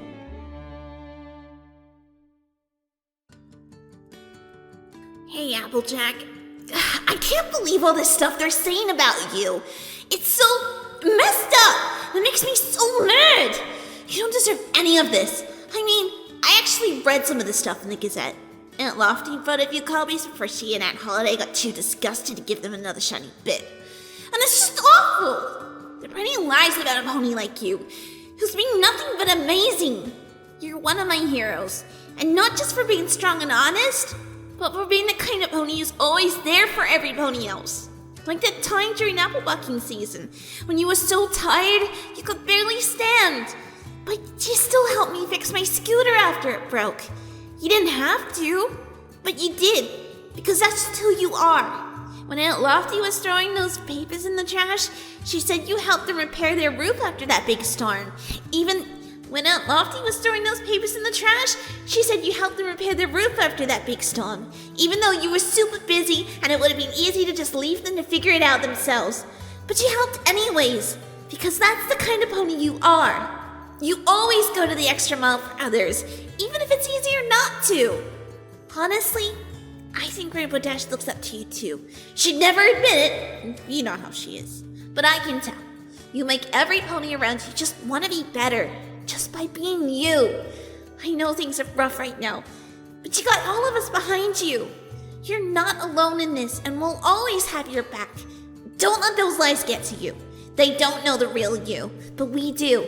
And the real you, she's incredible. Hang tough. Skillu.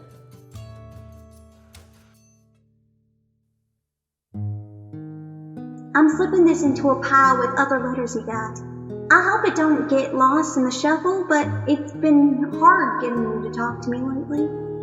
When I saw Big Mac riding to all those other ponies, I wanted to put my words down on paper for you too. I know you like to keep things to yourself, but I just want you to know that you ain't gotta go through this alone. I'm here for you, and I'm mighty proud of you for, gosh, I don't even have the words.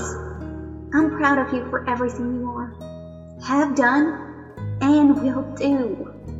How's that? I know I'm growing up. I'm not the same little filly I used to be, but that doesn't mean I love you anyways. I've had the best childhood a pony could ask for, and that's thanks to you. Even with everything that you've been through, you've made sure me and Big Mac had what we needed and felt loved. I hope you know how much that all means to me, how much you mean to me. You're always there for me, sis. So I want to be here for you too. Don't let the press or no pony else tell you who you are. You got a bigger heart than anything they could have ever hoped to have. I love you, big sis. Always have, always will. I just want you to be as happy as you made all my life. Love, Applejack.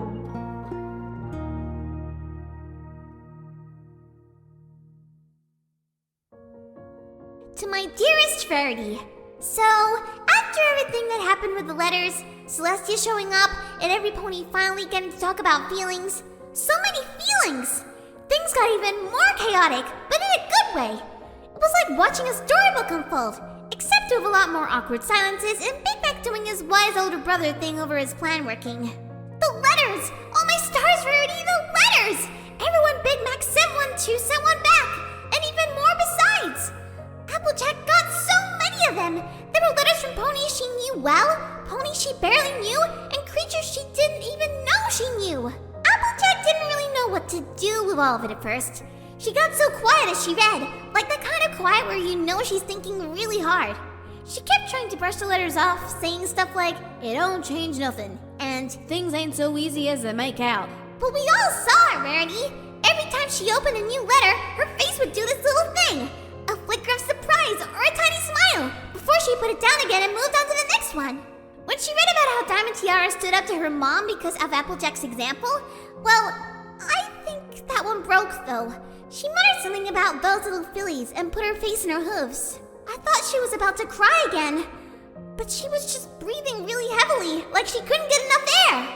After all of that, Big Mac went full wise old stallion and brought her a mug of, non-alcoholic this time, cider. Celestia shepherded the rest of us out of the room when he started talking. And, Rarity, it was the kind of talk that could have come out of a classic novel, all slow and steady and full of little truths that hit you right in the heart. But he did tell her that sometimes strength isn't about bearing the weight of the world alone, and that it's okay to lean on the ponies who care about you. Oh, and Rarity, I looked over my shoulder, and you should have seen her face. It was like she wanted to say he was wrong, but didn't know how to argue with him of all ponies. Spoiler, she didn't. We waited in the living room for ages. Celestia makes every room she's in seem smaller somehow. Granny Smith and Applebloom made tea for everyone. I could hear Granny muttering something to Applebloom in the kitchen about necessary meddling and her being lucky this time, whatever that means. The tea was pretty good though, after I added enough sugar to make a little mountain in the middle of my teacup.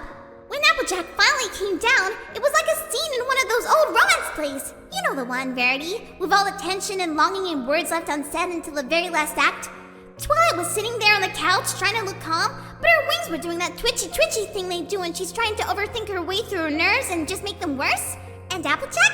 She froze! Like, completely froze!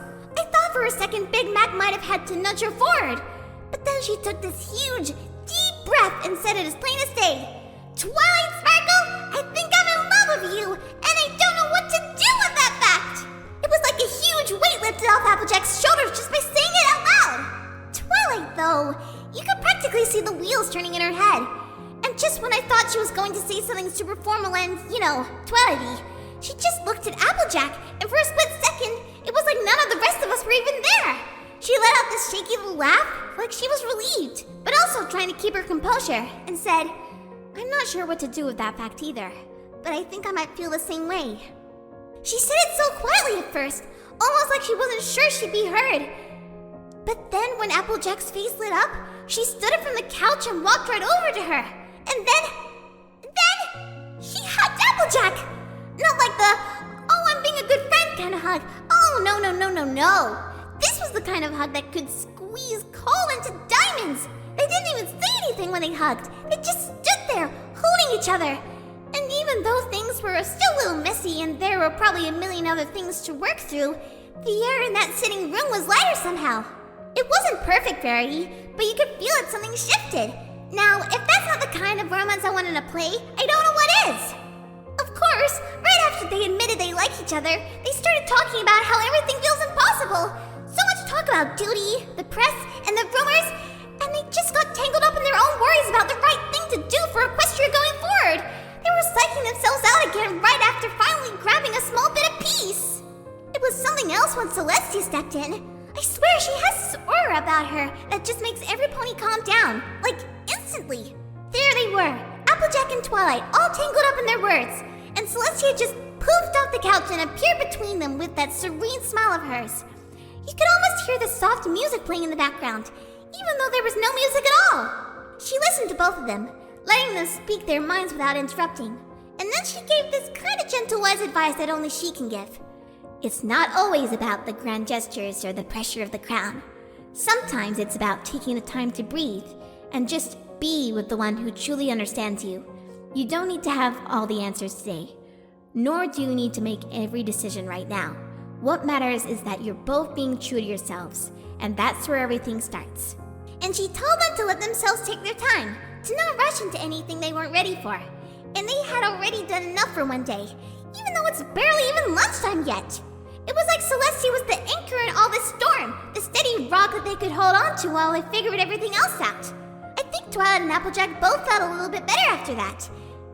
Though I still saw the worry in their eyes. Rarity, I'm not sure if they're meant to be together, but I think every pony deserves a chance to try, you know? They've got so much to figure out, and I don't know what the future holds, but I really hope they get to try, no matter what their duty is, or how messy it all seems. Maybe it'll work, maybe it won't. But I think they should at least get the chance to find out. I'll be here for it, whatever happens. And you know what? I'm already planning a little celebration for whenever, if ever, they're ready to take the next step, even if that takes some time. They've got a lot of figuring out to do, but I have faith in them. Yours for sprinkles shaped like little cute hearts, Pinkie Pie.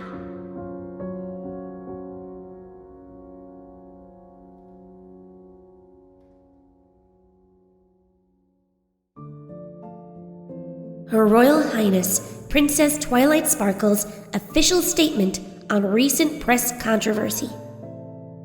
My fellow ponies of Equestria, I stand before you today not only as your princess, but as a friend to many and as someone who has been deeply affected by the rumors and falsehoods circulating about my personal life and the lives of those close to me.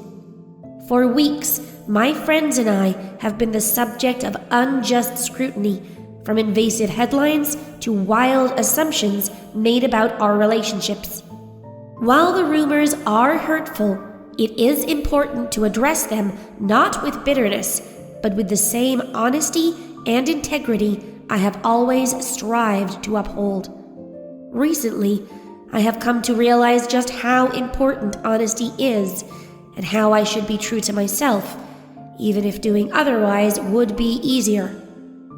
It has also come to my attention that the press, and many others, have been caught up in what amounts to a series of gross misrepresentations and sensationalized stories, many of which are based on nothing more than conjecture. I want to make one thing clear. The personal bonds that I share with my friends, particularly with Applejack, are built on a foundation of trust, mutual respect, and love. But that does not mean we should be forced into labels or distorted narratives by the press. We are not defined by the rumors that have been spread about us. In fact, we will rise above them.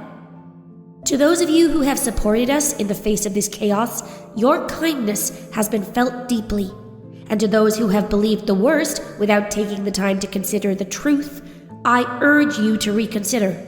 For this is not the Equestria we strive to build, a place where the inherent goodness of individuals is overshadowed by gossip and speculation.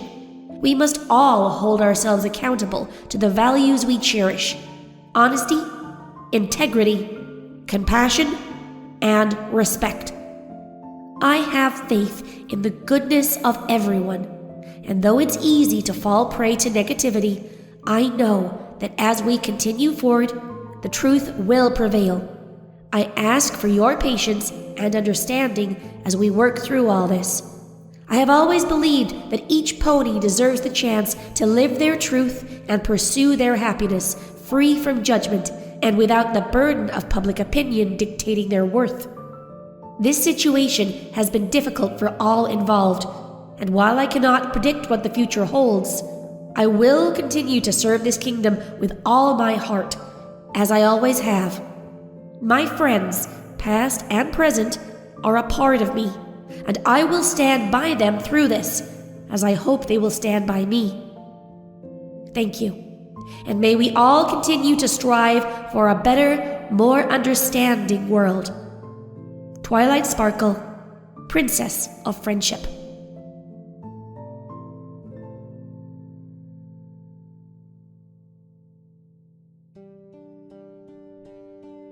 Canterlot Herald, Special Report. Multiple lawsuits filed against Equestria's Elite Gossip Gazette amid ongoing scandal. By Penelope Quill. In what has become one of the most significant legal battles in recent equestrian history, multiple lawsuits are now being filed against Equestria's elite gossip gazette, the tabloid responsible for publishing damaging and false rumors about some of Equestria's most prominent public figures.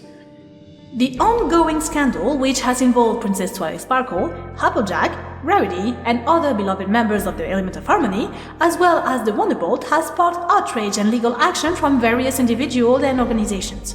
The lawsuits, many of which were filed just days after Princess Twilight's official statement on the matter, accuse Equestria's elite gossip gazette of defamation, invasion of privacy, and negligence.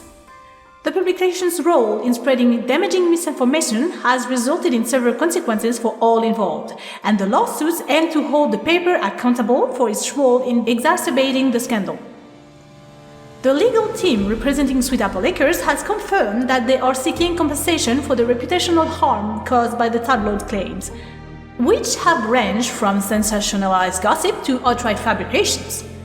In a statement released earlier this week, Applejack's legal representative expressed their frustration, stating, Equestria Elite Gossip Gazette has continuously published lies without regards for the truth or the harm done to those it targets. We will hold them accountable for their reckless actions. Several other notable figures have also joined the growing list of plaintiffs, including prominent business owners and former political allies who were wrongly implicated in the sensationalist headlines. Among the most unexpected plaintiff is the Gazette's former chief reporter, Gilded Pen, whose sudden resignation from the paper was linked to the recent outcry over its handling of scandal attempt to throw him under the bus to save themselves. He is reportedly seeking damages for personal injury, citing the stress and emotional turmoil caused by the paper's publishing practices.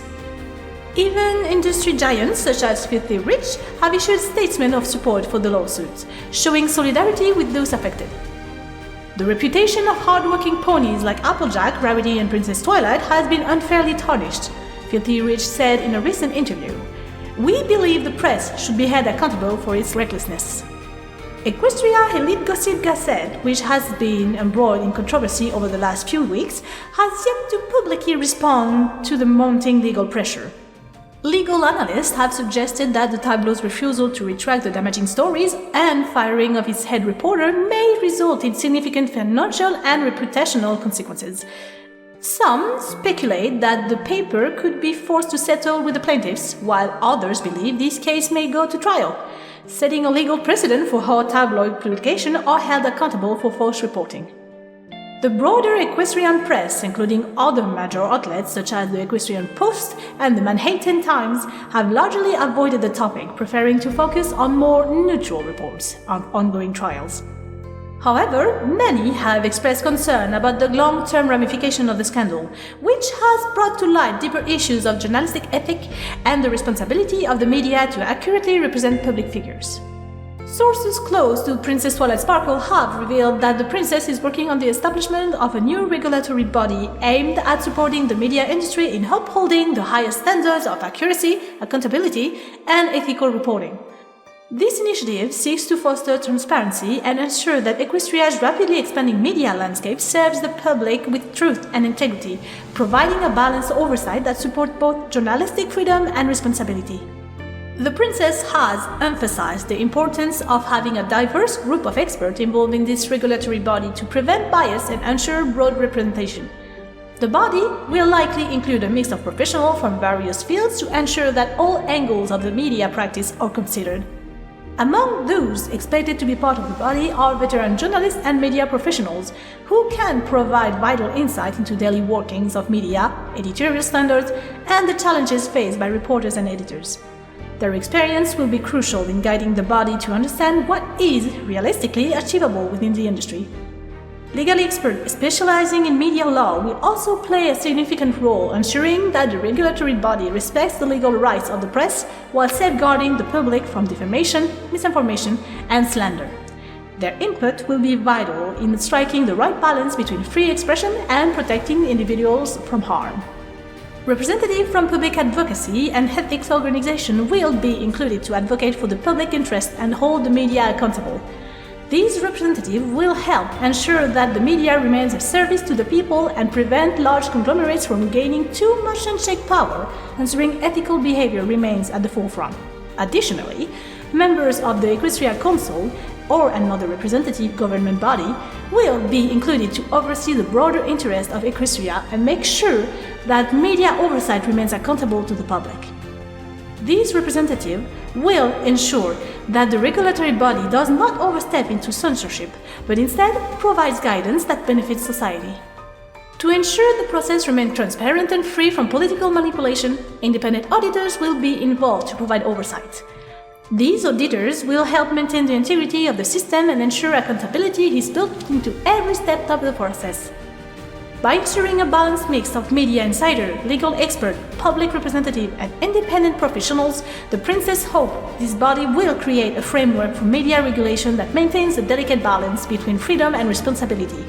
This regulatory initiative, once established, is expected to serve as an important step toward maintaining trust in Equestria's media outlet while fostering a high standard of journalism.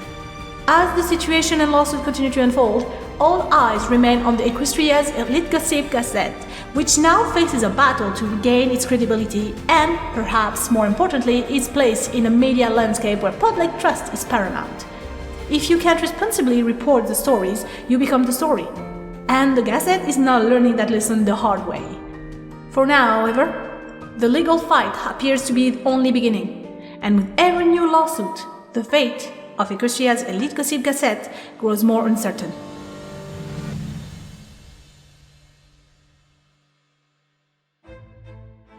To the editors of Canterlot Herald, I am writing in response to the recent reports surrounding Princess Twilight Sparkle and the shameful invasion of her private life by Equestria's Elite Gossip Gazette. It is deeply troubling that such a revered figure, who has dedicated herself endlessly to the betterment of Equestria, should be dragged through the mud by unfounded rumors and speculation. Is this the world we live in now? One where you can risk your life over and over to keep ponies safe, only to have those ponies turn on your back and pick apart that life to make a quick bit? Twilight's personal life is just that, personal. It should never have been subject to public scrutiny, let alone the distortion and maliciousness with which it has been treated. When Princess Celestia and Princess Luna ruled, they were never subject to such invasive, baseless gossip. Their private lives were respected. It is beyond time for the press to remember that Princess Twilight is still a pony. She is not a puppet or a spectacle for the amusement of the masses. Her dedication to her duties should be enough for all of us to recognize her true worth, which is far greater than any tabloid headline.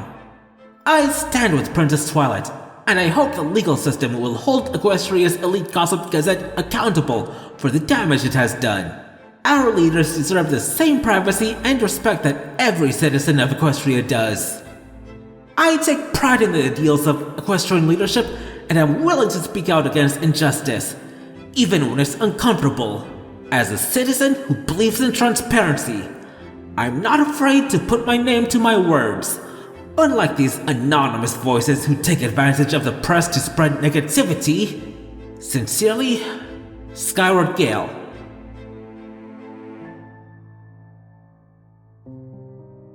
To the Canterlot Herald editor, I write to you today to share the experience of myself and countless other readers who have tried, in good faith, to show our support for Princess Twilight Sparkle and her friends in the wake of the recent scandal. Over the past few weeks, I have sent numerous letters to Equestria's Elite Gossip Gazette, expressing my disgust at the smear campaign against Twilight, Applejack, and the rest of the group. I am not alone. Many of my friends, family, and fellow citizens have also written in defense of these upstanding ponies. Yet, despite our efforts, not one of our letters has been published. We were ignored, brushed aside, as though our opinions didn't matter. Our voices were silenced, while the paper gave endless space to lies and half-truths being peddled about the princess and her friends. It is deeply disheartening to see a supported news outlet like Equestria's Elite Gossip Gazette refuses to allow voices in favor of truth and decency to be heard. Instead, they choose to amplify rumors and sensationalism. It is with great relief that I see your paper taking a more responsible stance and calling attention to the lawsuits being brought against Equestria's elite gossip gazette and the new regulatory body that will hopefully ensure this kind of cruelty and rumor-mongering never happens again. We deserve better. Twilight Sparkle and her friends deserve better. And the Canterlot Herald, for offering a fairer, more balanced perspective, has shown that it's willing to stand on the side of truth. Thank you for taking the time to listen to the voices that the Gazette refused to hear. Sincerely, Davenport, Ponyville.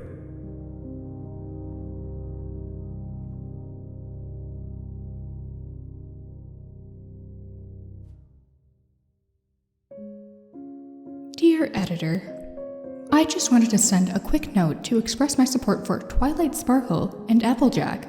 Sure, the press has blown everything way out of proportion, and ponies are quick to judge, but I think we all need to take a step back and let these two have their moment. I live in Ponyville and have seen the bond between them in person. You can only witness so many winter wrap-ups, with each one making eyes at the other when she thinks she's not looking before you want to stamp on your own anxiety and tell them already. I honestly believe they're meant to be together. They've shared so many experiences, faced countless challenges, and always had each other's backs. Isn't that the foundation of something real? Sure, there's all this royal duty and responsibility weighing on them, but at the end of the day, they're both just ponies with feelings and desires, just like the rest of us. I'm not saying they need to rush into anything, but I'm definitely here for seeing where their connection takes them, without interference from unscrupulous reporters trying to make something ugly out of something beautiful. So, as the saying goes, I ship it. Let's give them the chance to see what could happen.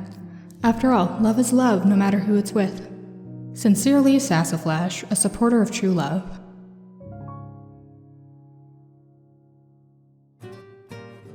Letter to the Editor, the Canterlot Herald. Dear Editor, I have been following the whole debacle with Twilight, Applejack, and the press, and I've got to say, it's breaking my heart. I've always been a huge supporter of the bond between Applejack and Rarity, or Rarajack as some of us call it. The way they balance each other out, the way they complement each other, it's always been so clear to me that they could be more than just friends. But with all these rumors swirling around about Twilight and Applejack being in some sort of romantic relationship, I fear we may never see what could have been between Rarity and Applejack. Rarity deserves love, and Applejack, with her loyalty and strength, deserves to find someone who truly sees her, just like Rarity sees the true inner beauty in all ponies. I guess I'm just sad that, if the rumors are true, Applejack and Rarity might never get that chance to see what could have been. It seems that they were always meant to be more, but now it feels like that dream might be slipping away. I hope I'm wrong, and I hope Applejack finds happiness, no matter what. But I can't help feeling like Rarity's heart might be broken too, even if she hasn't said it out loud. Sincerely, a disappointed supporter of Rarajack. Yes, I know I'm supposed to put my name down, but my roommate ships Appledash, and I don't want another argument with him over this.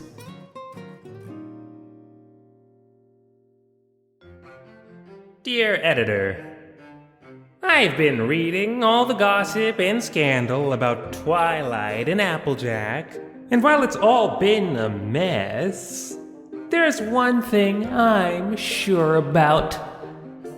Applejack and Twilight aren't the only ones who deserve happiness in this situation. I've always believed that Applejack and Rainbow Dash are the perfect match. And this whole mess has really only reinforced it for me. Applejack is strong, dependable, and honest, while Rainbow Dash is bold, loyal, and fiercely protective.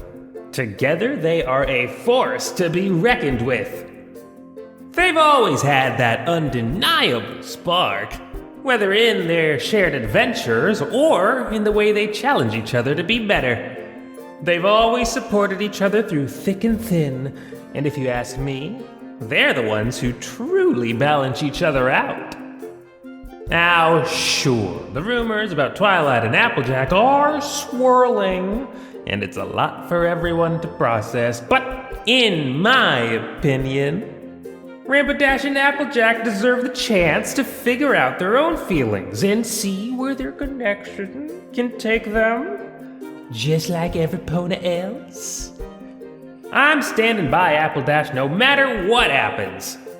Sometimes the strongest relationships are built on a friendship first, and I think that's exactly what these two have.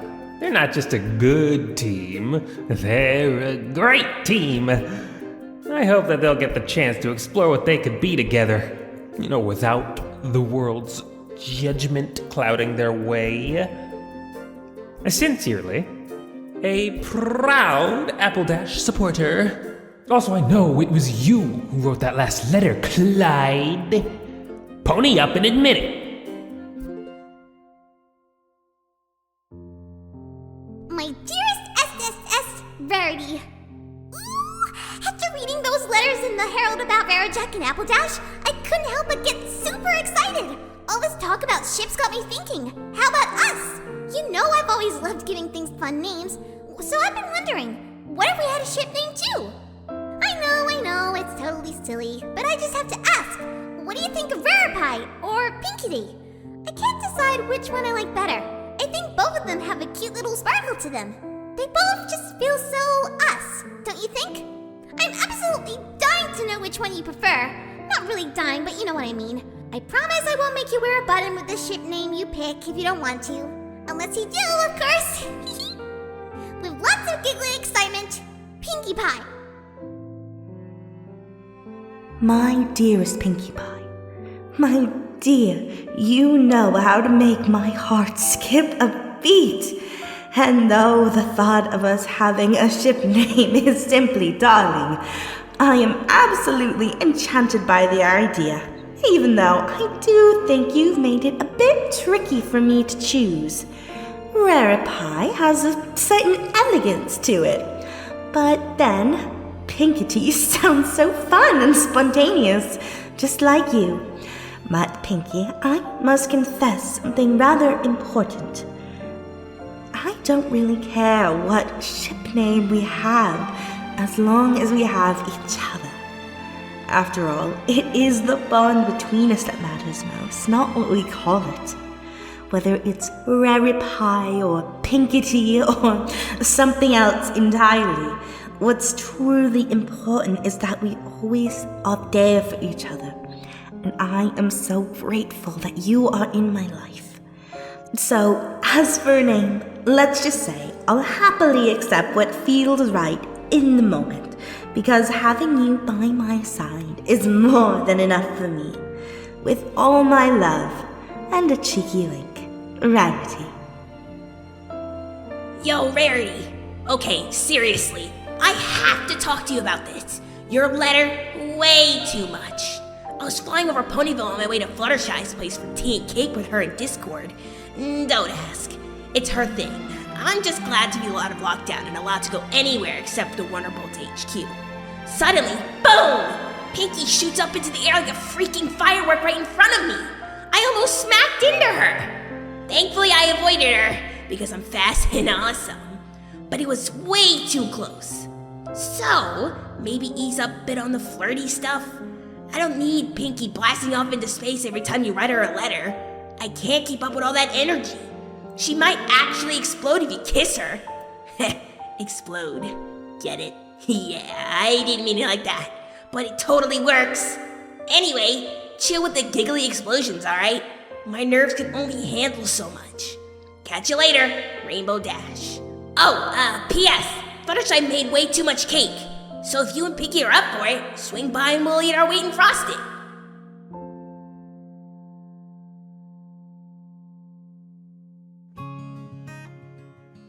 Dear Applejack, it's been a while since we've had a chance to really talk, and I've been meaning to write to you just to let you know how things are going on my end.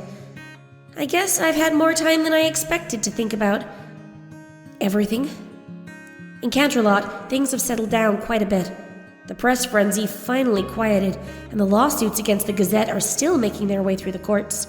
I'm cautiously hopeful that something positive will come out of it all. I'm doing my best to keep up with my royal duties, but honestly, it feels like I've had a chance to breathe for the first time in ages. Despite things getting back to normal, more or less, I can't help but feel something's missing. The palace feels quieter without you around. It's hard to focus when I can't talk to you about it all. I thought I'd be able to manage on my own, but I miss you, Applejack. I miss having you here with me. I know you had to go back to Sweet Apple Acres, but this castle feels so much bigger without you in it. I'll admit, it's been tough. When things were at their worst, and you stopped writing to me and shut yourself off from every pony, it hit me harder than I expected. I felt like I was losing a piece of myself. As the silence between us grew louder every day, I started questioning everything. What I felt, what we were to each other, what I wanted us to be. It felt like I was on the edge of something, and I wasn't sure where I stood, or if you still felt the same. The thought of not ever being able to see or speak to you again hurt so much more than I ever thought it would. I convinced myself I was just overstimulated from the media attacks and was seeing things that weren't really there. But then Apple Bloom sent me your letter, and it was like a switch flipped inside my head. When I first saw it, my heart just about stopped. I was terrified. I thought you were in such a dark place that you might be saying goodbye forever. The thought of losing you, of you being in so much pain that you'd even consider something like that, and me not knowing, was unbearable. I couldn't stop thinking about how I hadn't been there for you the way I should have been, and it crushed me. I felt like I had failed you, and that made me hate myself more than I ever had before in my whole life. I realized how much you needed me, but also how much I needed you. Thankfully, that letter wasn't a goodbye. It was a lifeline. It was the clarity I didn't know I was searching for. It crystallized everything for me. I've spent so much time overthinking, holding back, second-guessing, and trying to convince myself I don't feel what I actually do. But in that moment, I understood. You meant more to me than I let myself admit, and seeing those words on that patched-together bit of paper, it finally made sense. I can't thank Apple Bloom enough for being the catalyst that helped me realize how deep my feelings for you really run. Having you here at the castle for a while was incredible. It felt like everything was just a little bit brighter with you around. The weight of my responsibilities wasn't as heavy when I could share even a small part of them with you. Much like everything in my life, I didn't realize until someone else pointed out how much I needed that. How much I needed you. Spike noticed how much happier I was with you around, and he was right. You make me happy, Applejack. I can only hope that I make you happy too. But I always knew it couldn't last.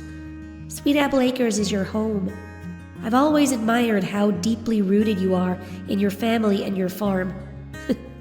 No pun intended. It's such a big part of who you are. Still, I'd be lying if I said I didn't miss having you here.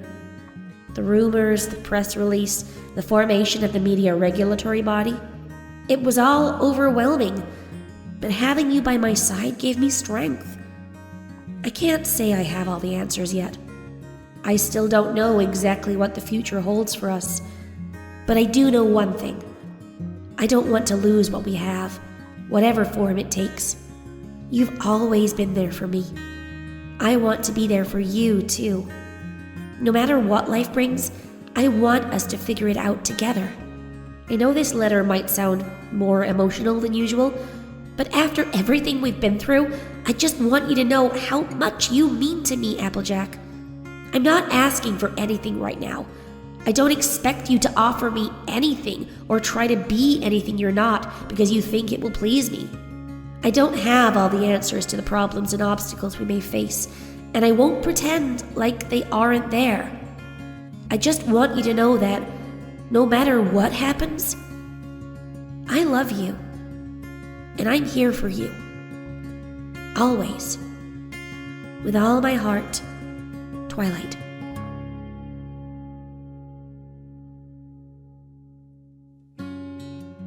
Dear Twilight, I'm glad to hear things have settled down for you in Camelot. Honestly, I think I've been feeling that same kind of now I can breathe thing here too, though it ain't been easy. There's still talk going around, as there probably always will be, but with the court cases and all the back and forth with the press, the storm's died down some. It's like the whole town's taking a collective breath. Ponyville is doing alright. I've been trying to keep myself busy, working on the farm and helping where I can. Big Mac's been doing his best to keep everything running smoothly, and Apple Bloom and Sugar Belle have really stepped up. We're managing, is what I'm saying. I miss you, Twilight. I don't think I realized just how much until I had time to sit with it all. You know, I've always been better at keeping things close to my chest, especially when it comes to how I feel. But I spent a long time running from this. I spent too many nights staring at the stars and pretending this thing between us didn't mean more than I wanted to admit. And I've spent far too many moments worrying about what it would mean if I said it out loud. But Twilight, I can't keep pretending anymore.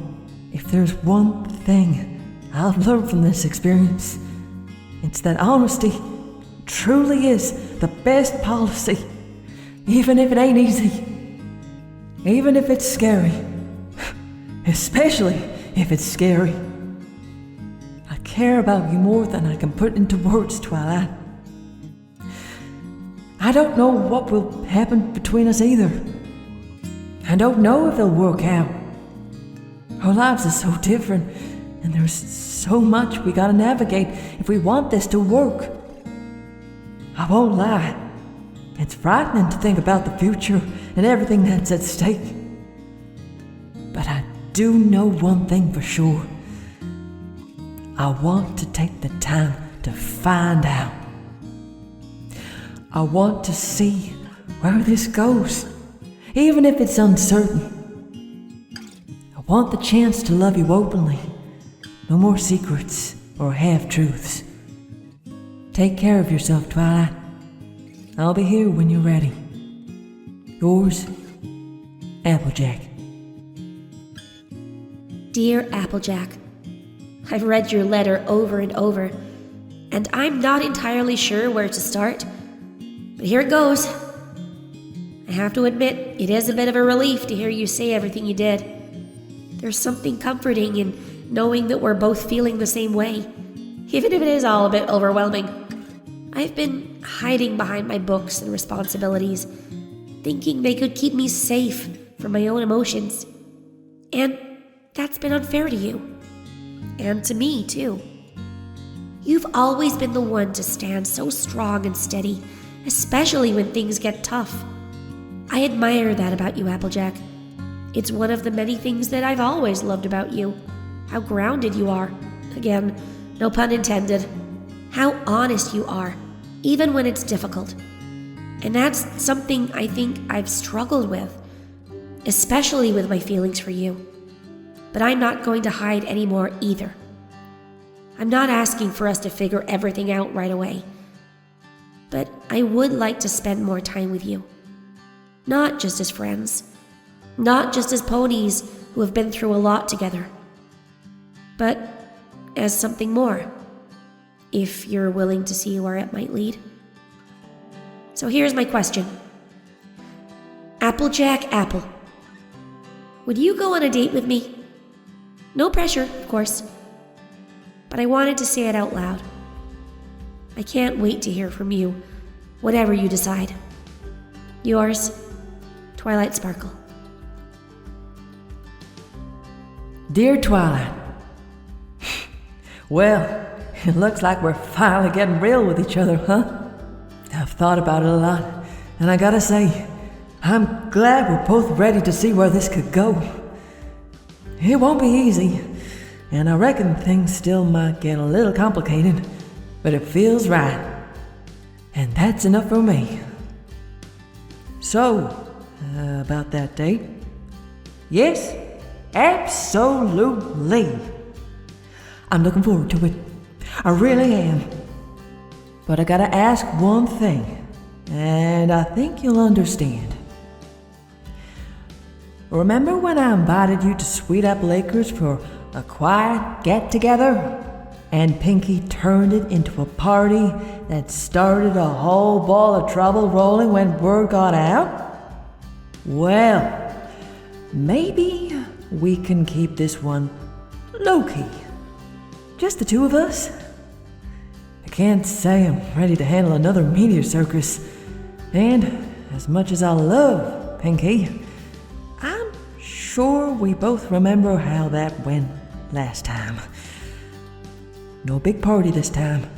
Just us getting to know each other a little better outside our friendship and all that drama.